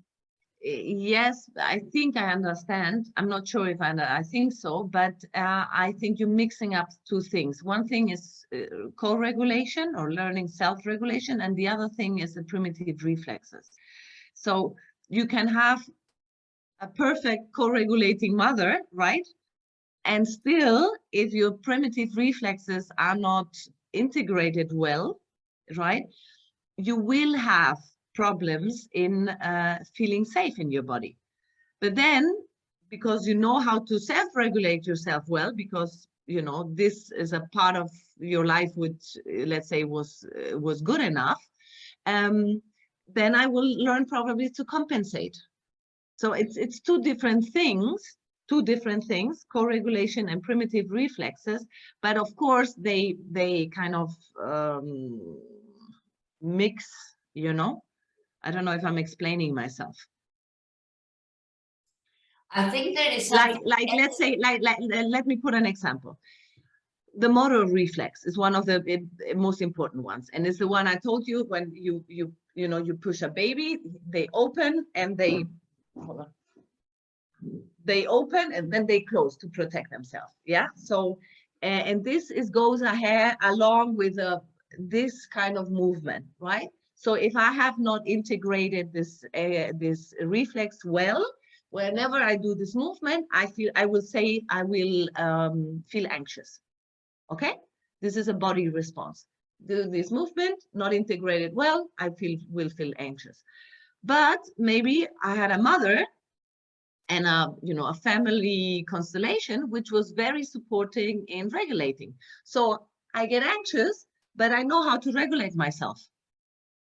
So I do something, whatever I learn doing, either rocking or getting a hug from somebody I know, or whatever I need to compensate that anxiety. Am I explaining myself? So you know, you still didn't. This young baby or this child did still not integrate his primitive reflexes, but he knows how to co-regulate. He compensates maybe a lot, but that's it. You know, he can still have a good life. You know what I mean? So it is important, but you know, if it hasn't integrated a lot of primitive reflexes and he doesn't learn how to co-regulate, then he will be more aware this both things will bring more anxiety. But maybe he learns to co-regulate by eating more or by doing or by, you know, whatever. So I'm not feeling I can give you a concrete answer. It really depends. Or maybe it will take more time, Dani, than you have here right now. I just read that there are some important negative feelings, negative symptoms, sorry, in fight, flight mode and freeze mode. And I wanted to ask, are there any researches on which we can rely on about the age? Like, how can I say?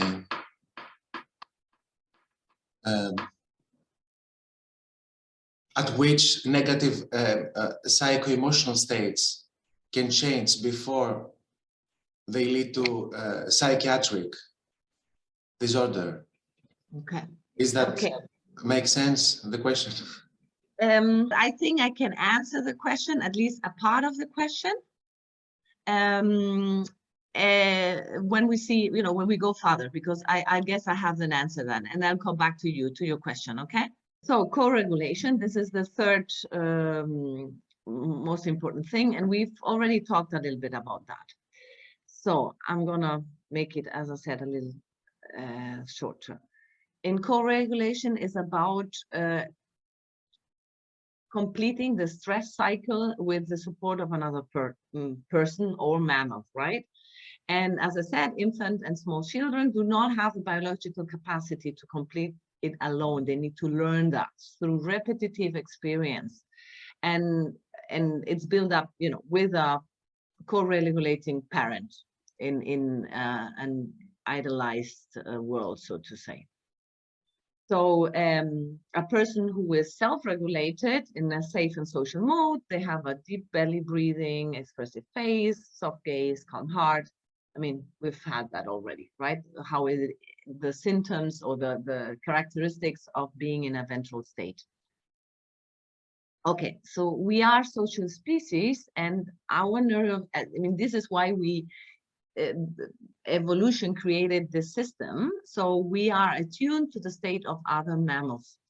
And that's where also empathy comes from. And so we often subconsciously mirror or match the survival stress of other people around us, right? So that's why right now it's so difficult. I mean, besides of whatever is happening in the world, is there's a lot of people being dysregulated. And of course, it's much more difficult in a society which everything is dysregulated to regulate yourself when everything around you is dysregulated, right? So, yeah, and this goes the other way around. If the society would kind of bring it to calm down, and then we would feel safer too. So we co-regulate also with our species, you know, and other mammals. There are different approaches of therapy, you know, the one coming from the mind, the more talking therapy, and we, co-energetics, body psychotherapy, therapies would come from bottom up, from the body to the mind. And as we've learned already today, you know, this is, I hope I could give the outlook of how much important that is, also of an anatomic, from an anatomic view. Right, I'm going through fast through it because of the time, but you will get the slides so you can, you know, you can read them on your own. I think this is, Dimitri, this is going to give you an at least a part of the answer of your question. What is the difference? You see it here in the man and the big. Do you see my cursor? Yeah, okay. So you see here the three systems, right? Green is ventral, red is dorsal, and yellow is sympathetic, right? And as you've seen in the other lecture, in my video on YouTube, there are two branches of the vagus nerve. It's the ventral vagus, the green one, right? The, you know, social engagement system. And there is a red branch of the vagus nerve, and they, you know, the green circuit, ventral vagus, is goes until the diaphragm, right? So it controls, so to say, all the organs above the diaphragm, and the ventral vagus controls all the organs underneath the diaphragm. Okay, so the guts and so on. You see here, I hope you can see the sketch. Okay, what's the difference between them? It's the myelination. And the myelin, it's a substance which covers the nerve, like, you know, like you have a coating on an electrical wire. Yeah, and it's, I think it's made of fats, right? So and what it does, the myelination, what it does, it gives you a more efficient and quicker transmission of the impulses of the nerves. So the information running is quicker, right? And as I said at the beginning, the ventral vagus, I don't know if you remember, it's the social engagement system, and it's the one, the newest circuit, right? It's only 200 million years old, right? Okay, so and the difference is that is myelinated. So, and here's the question, I think, Dimitris, to your the answer to your question, is the ventral vagus, this myelation, this covering of the, of the nerve, happens during the last trimester, 30 weeks on, and continues over the first year of life. So if something, and this is, I know that Stephen Porges has done a lot of studies about that, but I don't want to say something wrong, but if something happens to the baby in the first, in the first year of life and in the first, before the myelation starts, right? And let's say the creation of this myelation of the ventral vagus nerve doesn't happen on the right way, as it should, that will mean that this person will have less myelated, or less, the creation of this myelation will be not there as good as in somebody who has it. So all this capacity to co-regulate and to feel calm and to feel socially engaged is anatomically not possible, or less possible. I'm explaining myself. So by the vagus nerve not developing as it should, yeah, because it happens, you're not born with it, right? It myelinates while you're growing up until the first year. And of course, if you have big trauma in your body, it may affect this myelation, and at the long term, it may affect a well-functioning ventral vagus state. So maybe you're not able to co-regulate yourself, to do self-regulation, or to soothe the organs which are over the diaphragm, because your vagus nerve is not myelinated properly. And of course, if you have this state of your vagus nerve, you will have a lot of problems around your heartbeat, breathing properly, all the organs from the diaphragm above. Okay. Okay. I hope if not, you ask me later. Okay. I hope I could answer your question. Okay. It communicates bidirectionally. So, we have a polyvagal, as I said, a dorsal and a ventral, and it communicates bidirectionally. And as I said already, 80% of the vagal fibers, and you have to remember, I said that in the first lecture in YouTube, the vagus nerve makes up 75% of the parasympathetic system. And the parasympathetic system is the calming system. So we're talking about a big part, right? And 80% of the vagus, 80% of 75%, right, are sensory.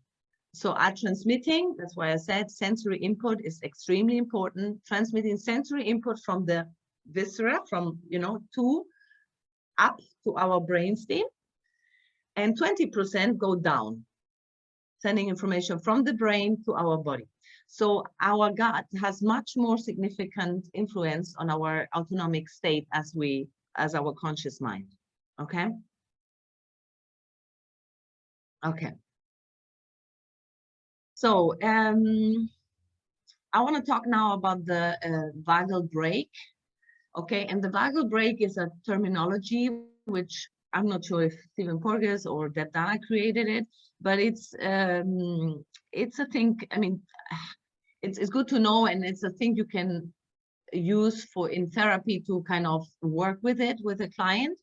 But it's as I said already, you can, we saw the ladder, how you can move up and down, and the phylogenetically, so the newer circuits, which are the green and the yellow one, right, not as old as the red one, so to say, inhibit the older circuits, right? So and whenever there's a challenge, we start trying to solve the problem, as I said at the very beginning, with social engagement. If that doesn't work, we go to sympathetic fight flight. If that doesn't work, we move down, right? So the hierarchy of response is how we try to respond. We move from green to yellow to red. So the vagal brake is a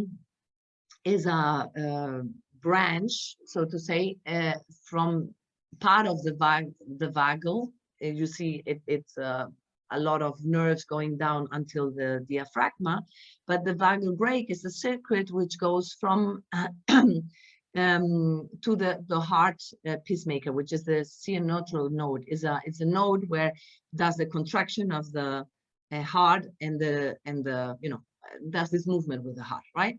And it regulates the heart rate, and it engages or not with the activation of the sympathetic system, the HPA axis. HPA axis is the hypothalamic pituitary adrenaline axis. So it regulates the metabolism around cortisol and all kinds of hormones. Yeah, so it's extremely important, and it's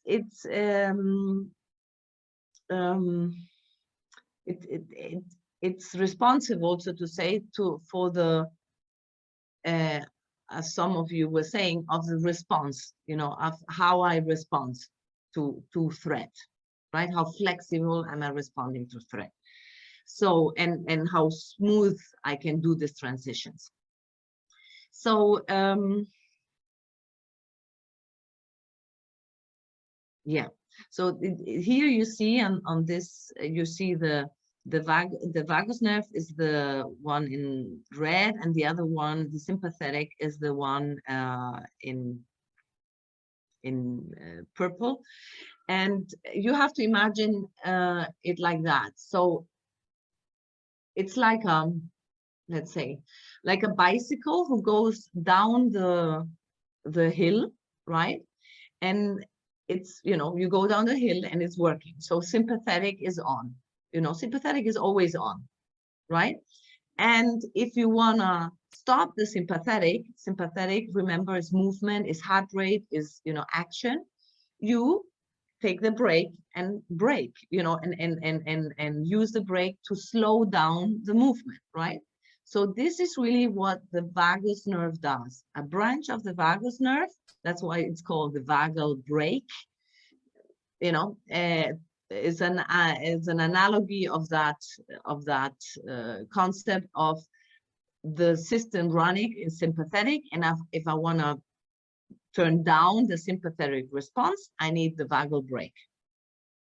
So I need to engage with my vagal brake, and then I will slow down. If the vagal brake, if my social engagement system is not working, the brake will release, and there will be more sympathetic energy in the system, more action energy, right? And this goes along with what I just told you with the myelination of the nerve, right? If there's less myelination for whatever reason, there will be more sympathetic energy in the system, and the vagal nerve will not work as it should, so to say. This is a difficult concept, so if you don't get it right away, it's okay, right? I just thought it would be good to talk about it. Okay, and I was talking about the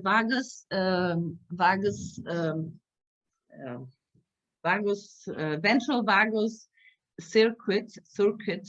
I'm not good in saying that, circuit, which is not only the vagus nerve, as you've seen, but it's also integrating the cranial nerves, the fascial nerves, and the vagus nerve is just the 10th nerve, right?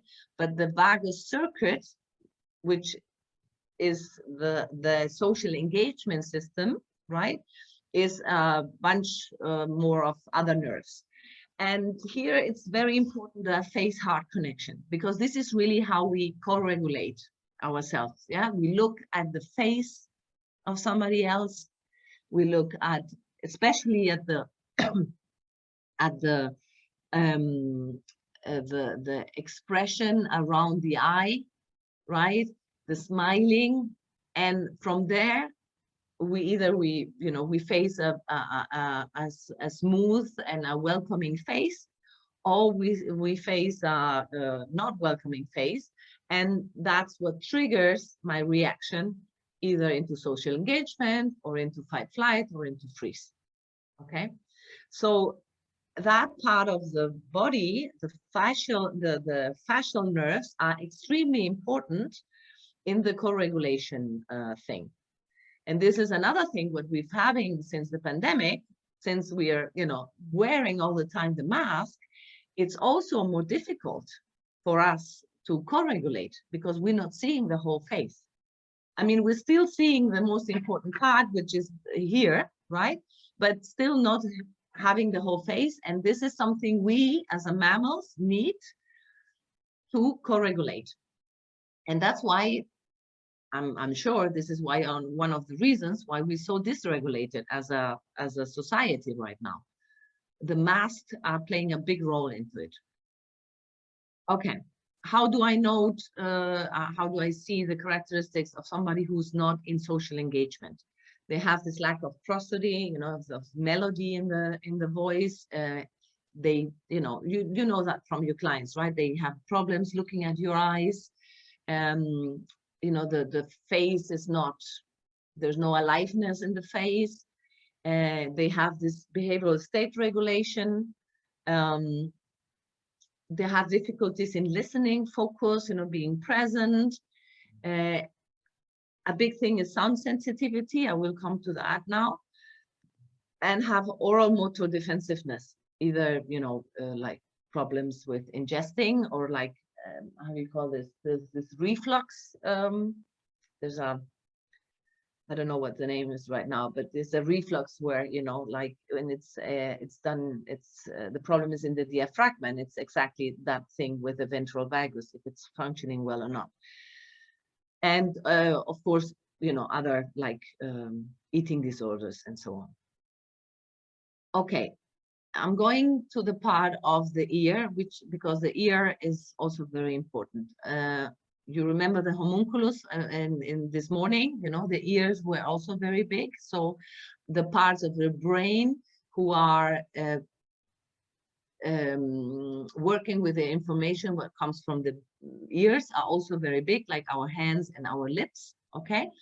And here it's extremely important, the stapedius and the muscles around the middle ear.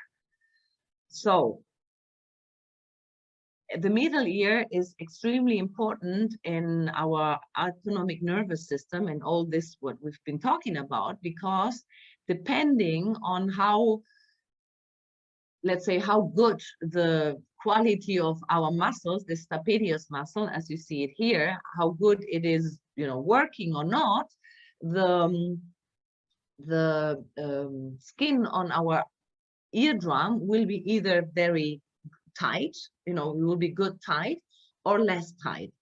And that is really important in the sense of, if it's not tight as it should, my ear, our ear will be filtering, will be more focused, so to say, or will be not filtering the sounds of the surrounding.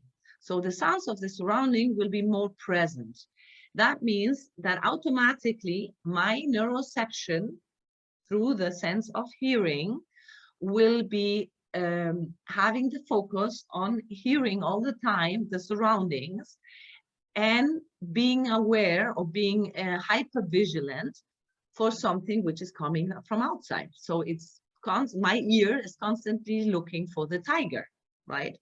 So that will create anxiety, which is coming from a neuroception from my middle ear, right? Which I'm probably not aware of. Some of you, I know that you're aware of it, but some of you know, most people don't. And so the system is having a hypersensitivity in sound, which is affecting the nervous system, right? If the stapedius is working well, right, and the eardrum skin is tight, my ear will be able to filter the surrounding sounds well and concentrate on the frequency of the human voice. And then and which of course is, how you say that, thriving, or it's supporting the social engagement system, right? So if my ear, I'm trying to bring it to the point, if my middle ear muscles are working well, I will be more concentrating in looking for social engagement and, you know, looking for hearing the human voice than hearing my surroundings, meaning that I will be more relaxed. Okay, and this is really, really very important.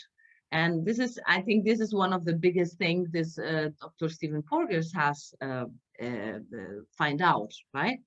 And as I said, when, you know, these muscles are dysfunctional, they can cause a false neuroperception of danger, right? So, and there's studies, thousands of studies about inactive stapedius is often present in conditions like autism, mental disorders, chronic disease, and PTSD. Okay, so we're talking about really strong illnesses, which maybe a big part of the dysregulation is the middle ear, right? Crazy, huh? For me, it was a big realization. And I'm telling you this because this is something I am doing, and maybe you wanna, it's interesting for you to learn as a therapist. I started doing this 2018 or something, and when I was starting learning on polyvagal theory, I came to, you know, Stephen Porges and his work, and he has developed a music training program which works with the middle ear muscles to promote exactly that, to kind of, you know, strengthen the stapedius muscle so that the ear starts functioning well, so to say, and at least in the neuroception of the ear, because there's a lot of people having a false neuroception in hearing, regulates so that my system can be more calm, because I don't perceive as much danger as I did before, because I didn't have a good, well-functioning middle ear, right? And this is a training called SSP, Safe and Sound Protocol. You can, you do a train, it's very short training. I think the training is not good enough I mean, this is, you would need this kind of information to understand it well, but you can do that. And you can, I use that for my clients, either to go along with therapy, because it's what it does, it works with the middle ear. I didn't say that, I messed that.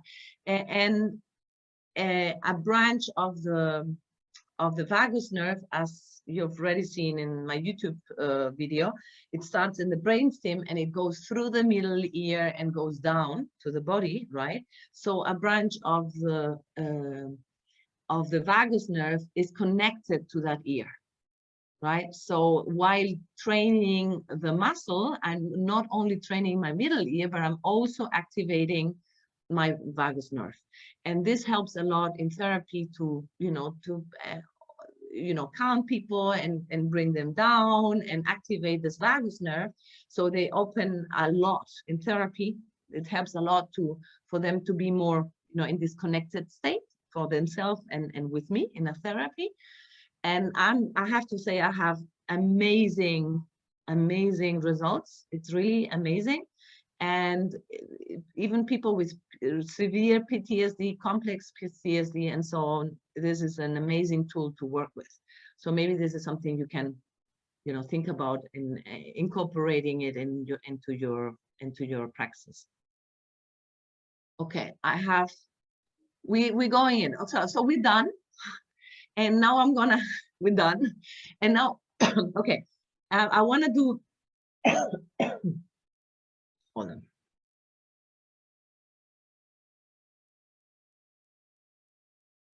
So what I have now is some exercises, and some tips what you can do with your clients and how to integrate this knowledge or polyvagal theory into your working with your clients. So regarding the topic, presence, being present, how, we learn in core to be present with our clients on a polyvagal informed way would be the question, because what we really do in therapy is, help the client to learn how to regulate himself. This is really what we do on a, polyvagal informed way, or if you see it through that lens. We are helping them to co-regulate, to learn themselves to regulate themselves. So, but in the first place, we know now, I need to be regulated. I cannot regulate myself. I cannot regulate the other or help to regulate the other if I'm not regulated myself, right? So the first question is, what does my nervous system need in this moment? So to assess yourself and see, okay, where am I? Am I green, yellow, red? What is my mapping? What the exercise we did before? Where am I right now? What is my neuroception right now? Knowing also what is my usual home away from home. I was telling you, what is my usual thing? Is it sympathetic? Is it dorsal? Okay, how am I in green?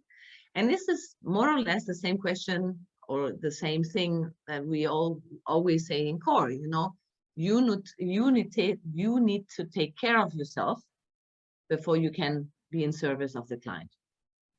The same thing, just on a polyvagal informed lens, so to say. And the next guiding question would be, what does my client's nervous system need in this moment? To assess with all what you know now, okay, where is he or she? Is he more in sympathetic, more in dorsal, knowing that you can go up and down the ladder, maybe, give them some theory, explaining some of the theory to them so you can kind of speak the same language, this polyvagal informed language. Oh, you're in green, you're in yellow, you're in red. I use these 3 colors because it's easy, right? But you can use, of course, other things and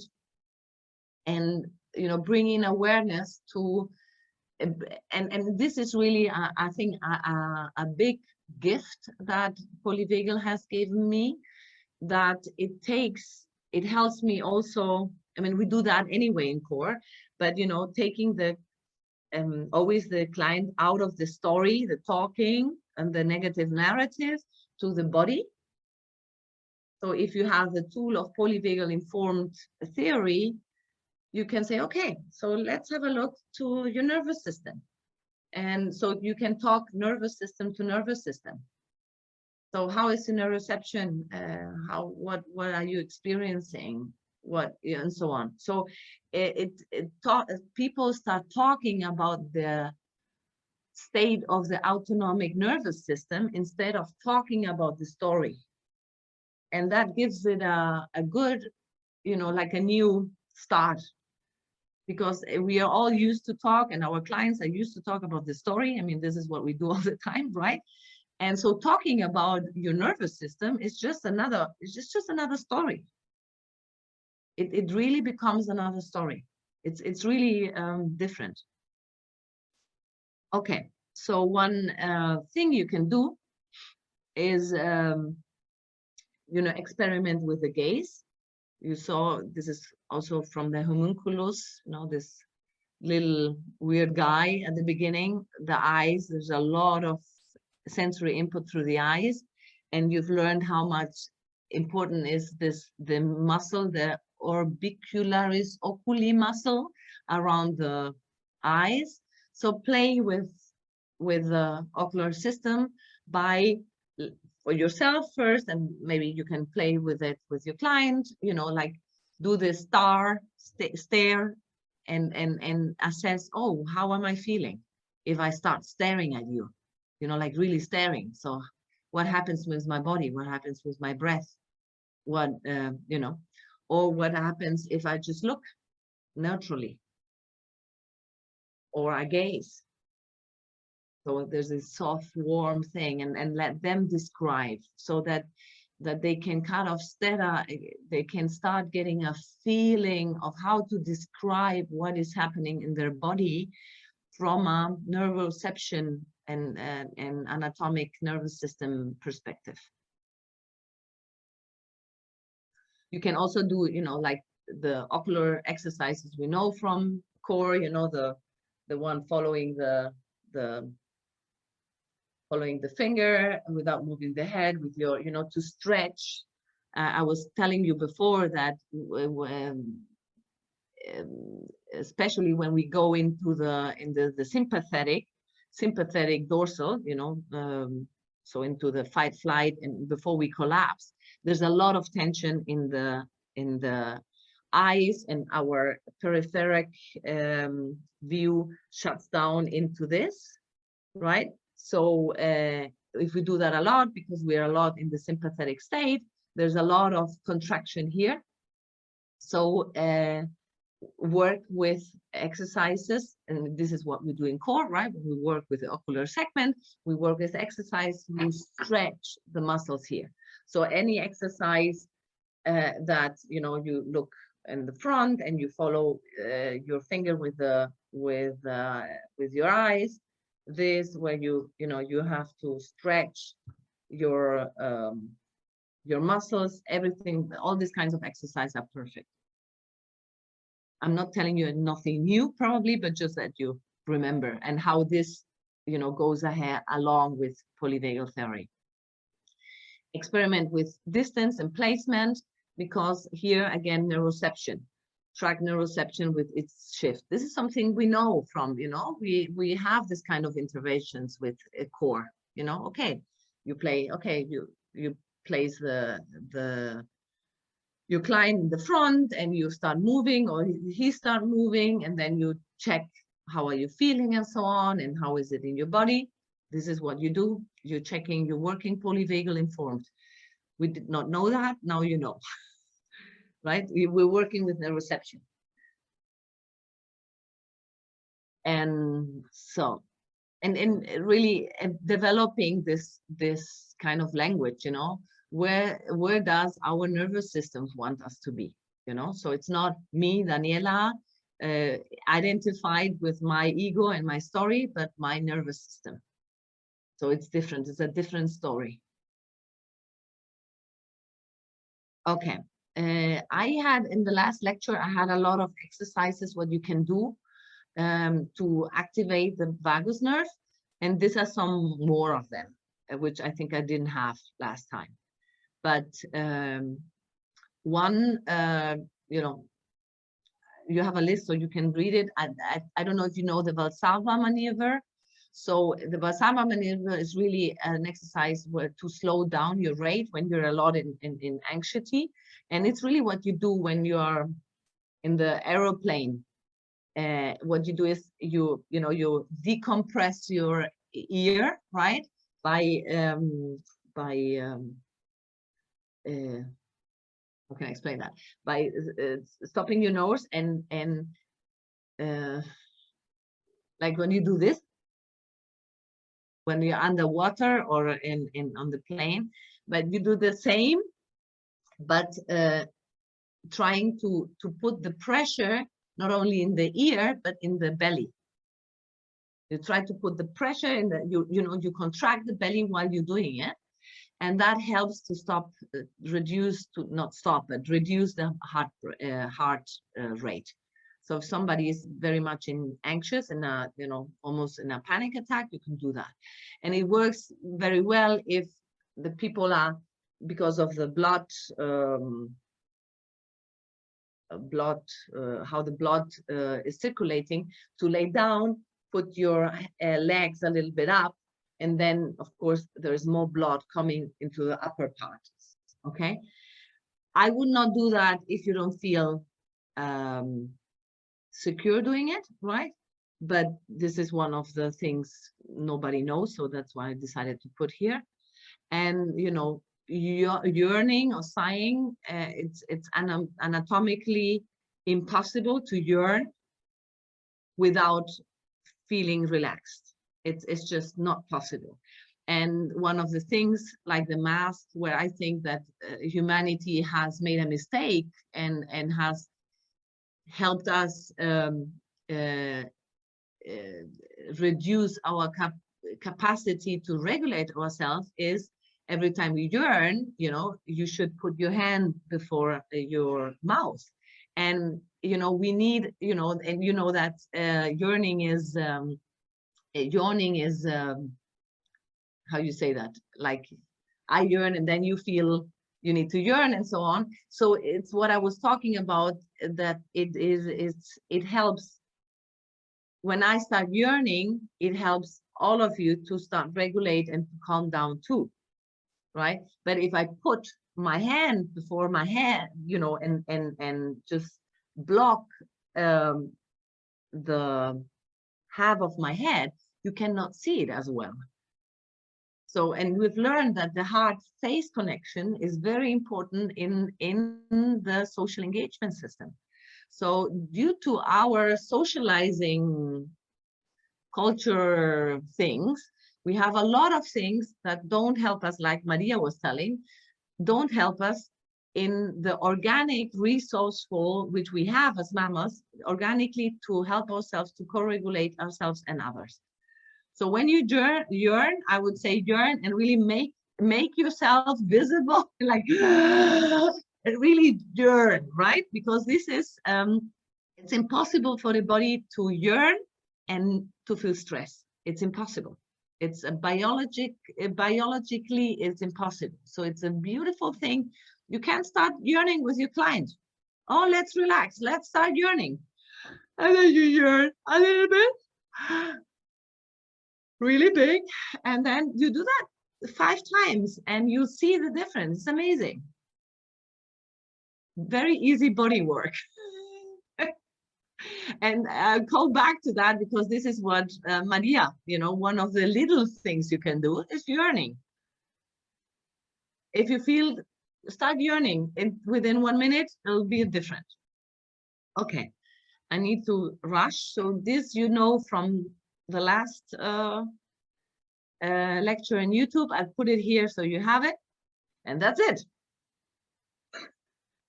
So, oh my God, this has been a rushing. So, any questions?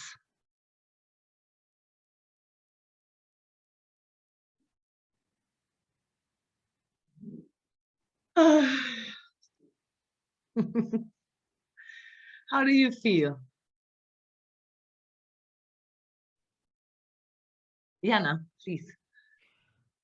I really feel what you say about the ear taking part in co-regulation with the voice. And there are certain people that I might run to and I might hear even one sentence and go, and others might be talking and I just can't take it in. So maybe it's their voice or the story I have around them. But I wanted to also ask about the skin. It is also very important. I mean, touch is extremely important. And also some people's touch is straight away bringing me to co-regulation and safety, and other people feel like spikes, you know, I push away. So the skin, isn't the skin a very, very important source of co-regulation, as from the baby being held or not? Absolutely. Yeah, absolutely. And a beautiful way to co-regulate is touch. Everything what you know, intimacy, hugs, rocking, also, you know, touching, also, you know, what we do in core, also, even if we have online sessions, you know. So okay, so embrace yourself, touch yourself, working with pressure in the skin and so on, seeing what's the difference. Yes, absolutely. This is a co-regulation maker. I had this on the last slide. I said that in the lecture in YouTube, how touching is very important. Yes. And here again, if you have a sensory input dysregulation, touch, like, you know, with autistic people, it's difficult and so on. It may be, you know, it really, you need to look at it. But this is why I said sensory input is very important. And just that, to give you a anatomic response to why to some voices you know, you feel attracted and not. because if we're not in a ventral state, if we're not in a ventral state, our face muscles will, you know, have this social engagement. So this invitation to you know, to get in contact with me. And because the vagus nerve goes down through your esophagus and your here, esophagus and larynx, yeah. If you're in a ventral state, you will have this prosodic, nice, grounded voice, and that's where you feel attracted to. So this person can co-regulate, can help me co-regulate, because he or she is grounded in ventral, anchored in ventral. But if I'm anchored in dorsal or in sympathetic, the vagal brake will not work, right? So there will be tension in the neck, and my voice will go up like this, right? And you're gonna know this is not safe, right? But this is really what happens. This is what happens in the body, right? And it's because the vagus nerve goes here, along here, all the way. If you see, you know, put many pictures and so on, but you can see that. So it's really voice. It's a very important piece of it, and it's because of the vagus nerve. And is it the same for touch? If I'm grounded, my touch will ground you. Yeah. If you have, let's say, a functional sensory, if touch is functional for you, right? If there's no dysregulation there, let's say, yes. Yeah, yeah. But yes, of course, my touch will ground, yes. And this is, you know, again, not only the mask, but the social distancing. So what we're having, I mean, why the world is so crazy right now is we have so many years of not having received the sensory inputs, what we need as mammals to regulate ourselves. Social distancing, no touch, no, not, you know, only seeing this. So no wonder that we're doing what we're doing, really, on a, you know, on a biological explanation. Yeah.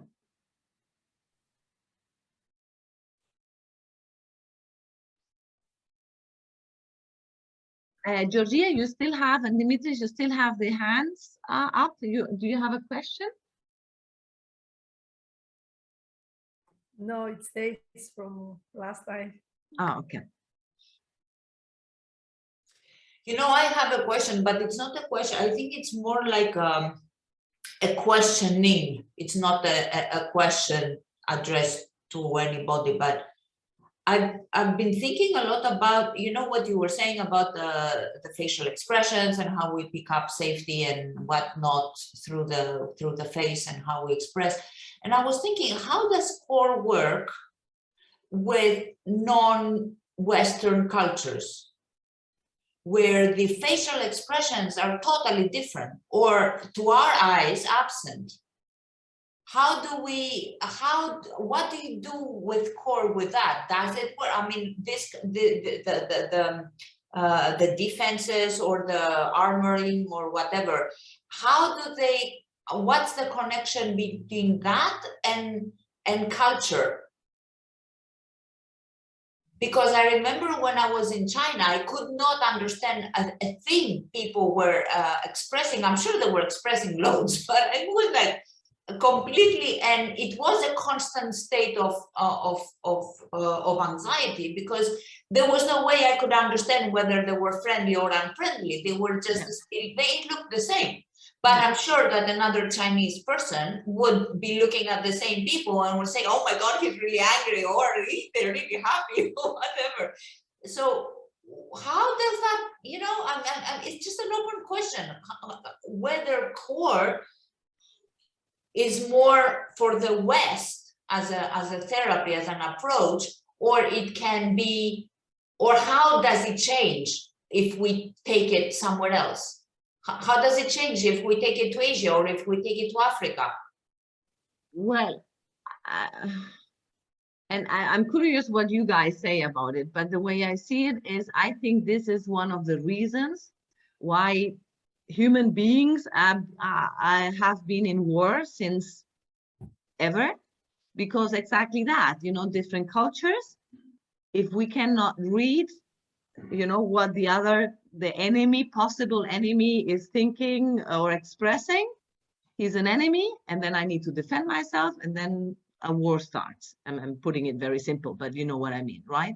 So I think this is a big thing on human development, that this has been and still is a challenge for us. Like whatever we cannot recognize as safe, our neuroception not recognized as safe is danger, and then I need to protect myself.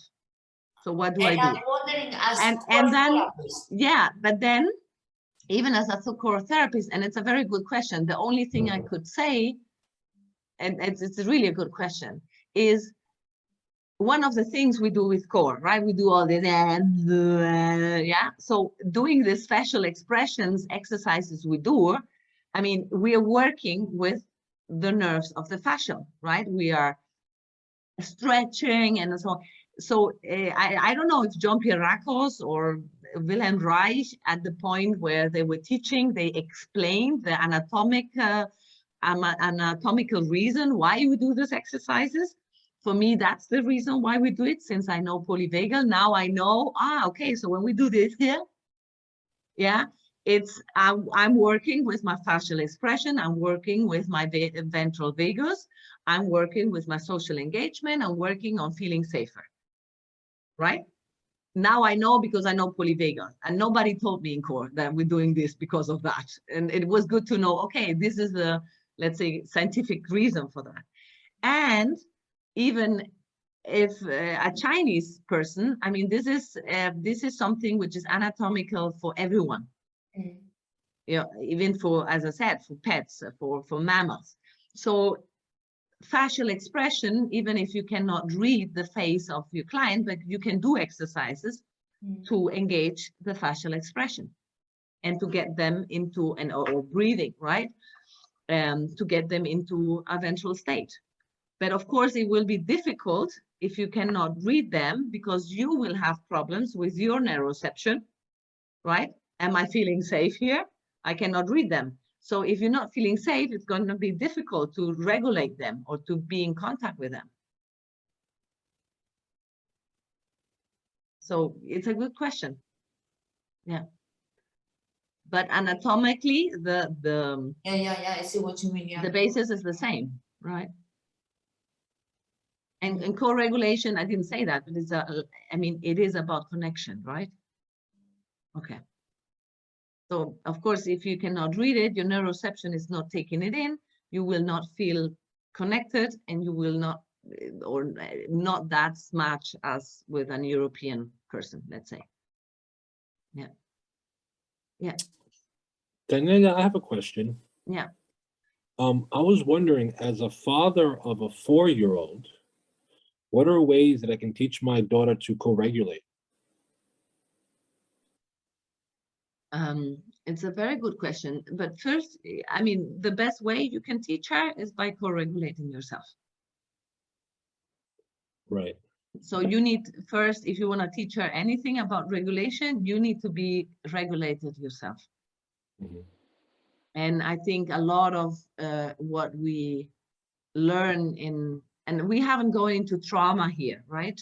We didn't have the time, but a lot of what we do in core, which is about expressing, not suppressing feeling, but expressing feelings, is part of regulation, right? So, you know, whenever you're angry, not suppress it, and maybe find a healthy expression of anger, shaking, running, whatever, so that she can learn it. Or when she's expressing anger, no, she's in her sympathetic response, to say, okay, this can be expressed. You know, maybe she needs to hit something or fight a little bit. And you can go a lot with children. You can go, I do this with my nephews, you know, when they're kind of, you know, I don't know if you know, sometimes they play and there's a point where they get really aggressive. It's not play anymore. There's like, oh, what happened right now? Like, you know, there's an aggressive, playful aggressiveness. And there's this one which like, which is aggressive. And I think through play, they learn a lot to okay, I can take this aggression and take it into play, and maybe I need to push you, to get rid of this energy, and then we can do a little cuddling, or how you say that when you do this and people start Tickling? tickle, and so so to give also the flexibility in the system, how you can jump from one to the other, and move that in Okay. the ladder, all these sensations. Okay, thank you. But the most important thing would to regulate yourself.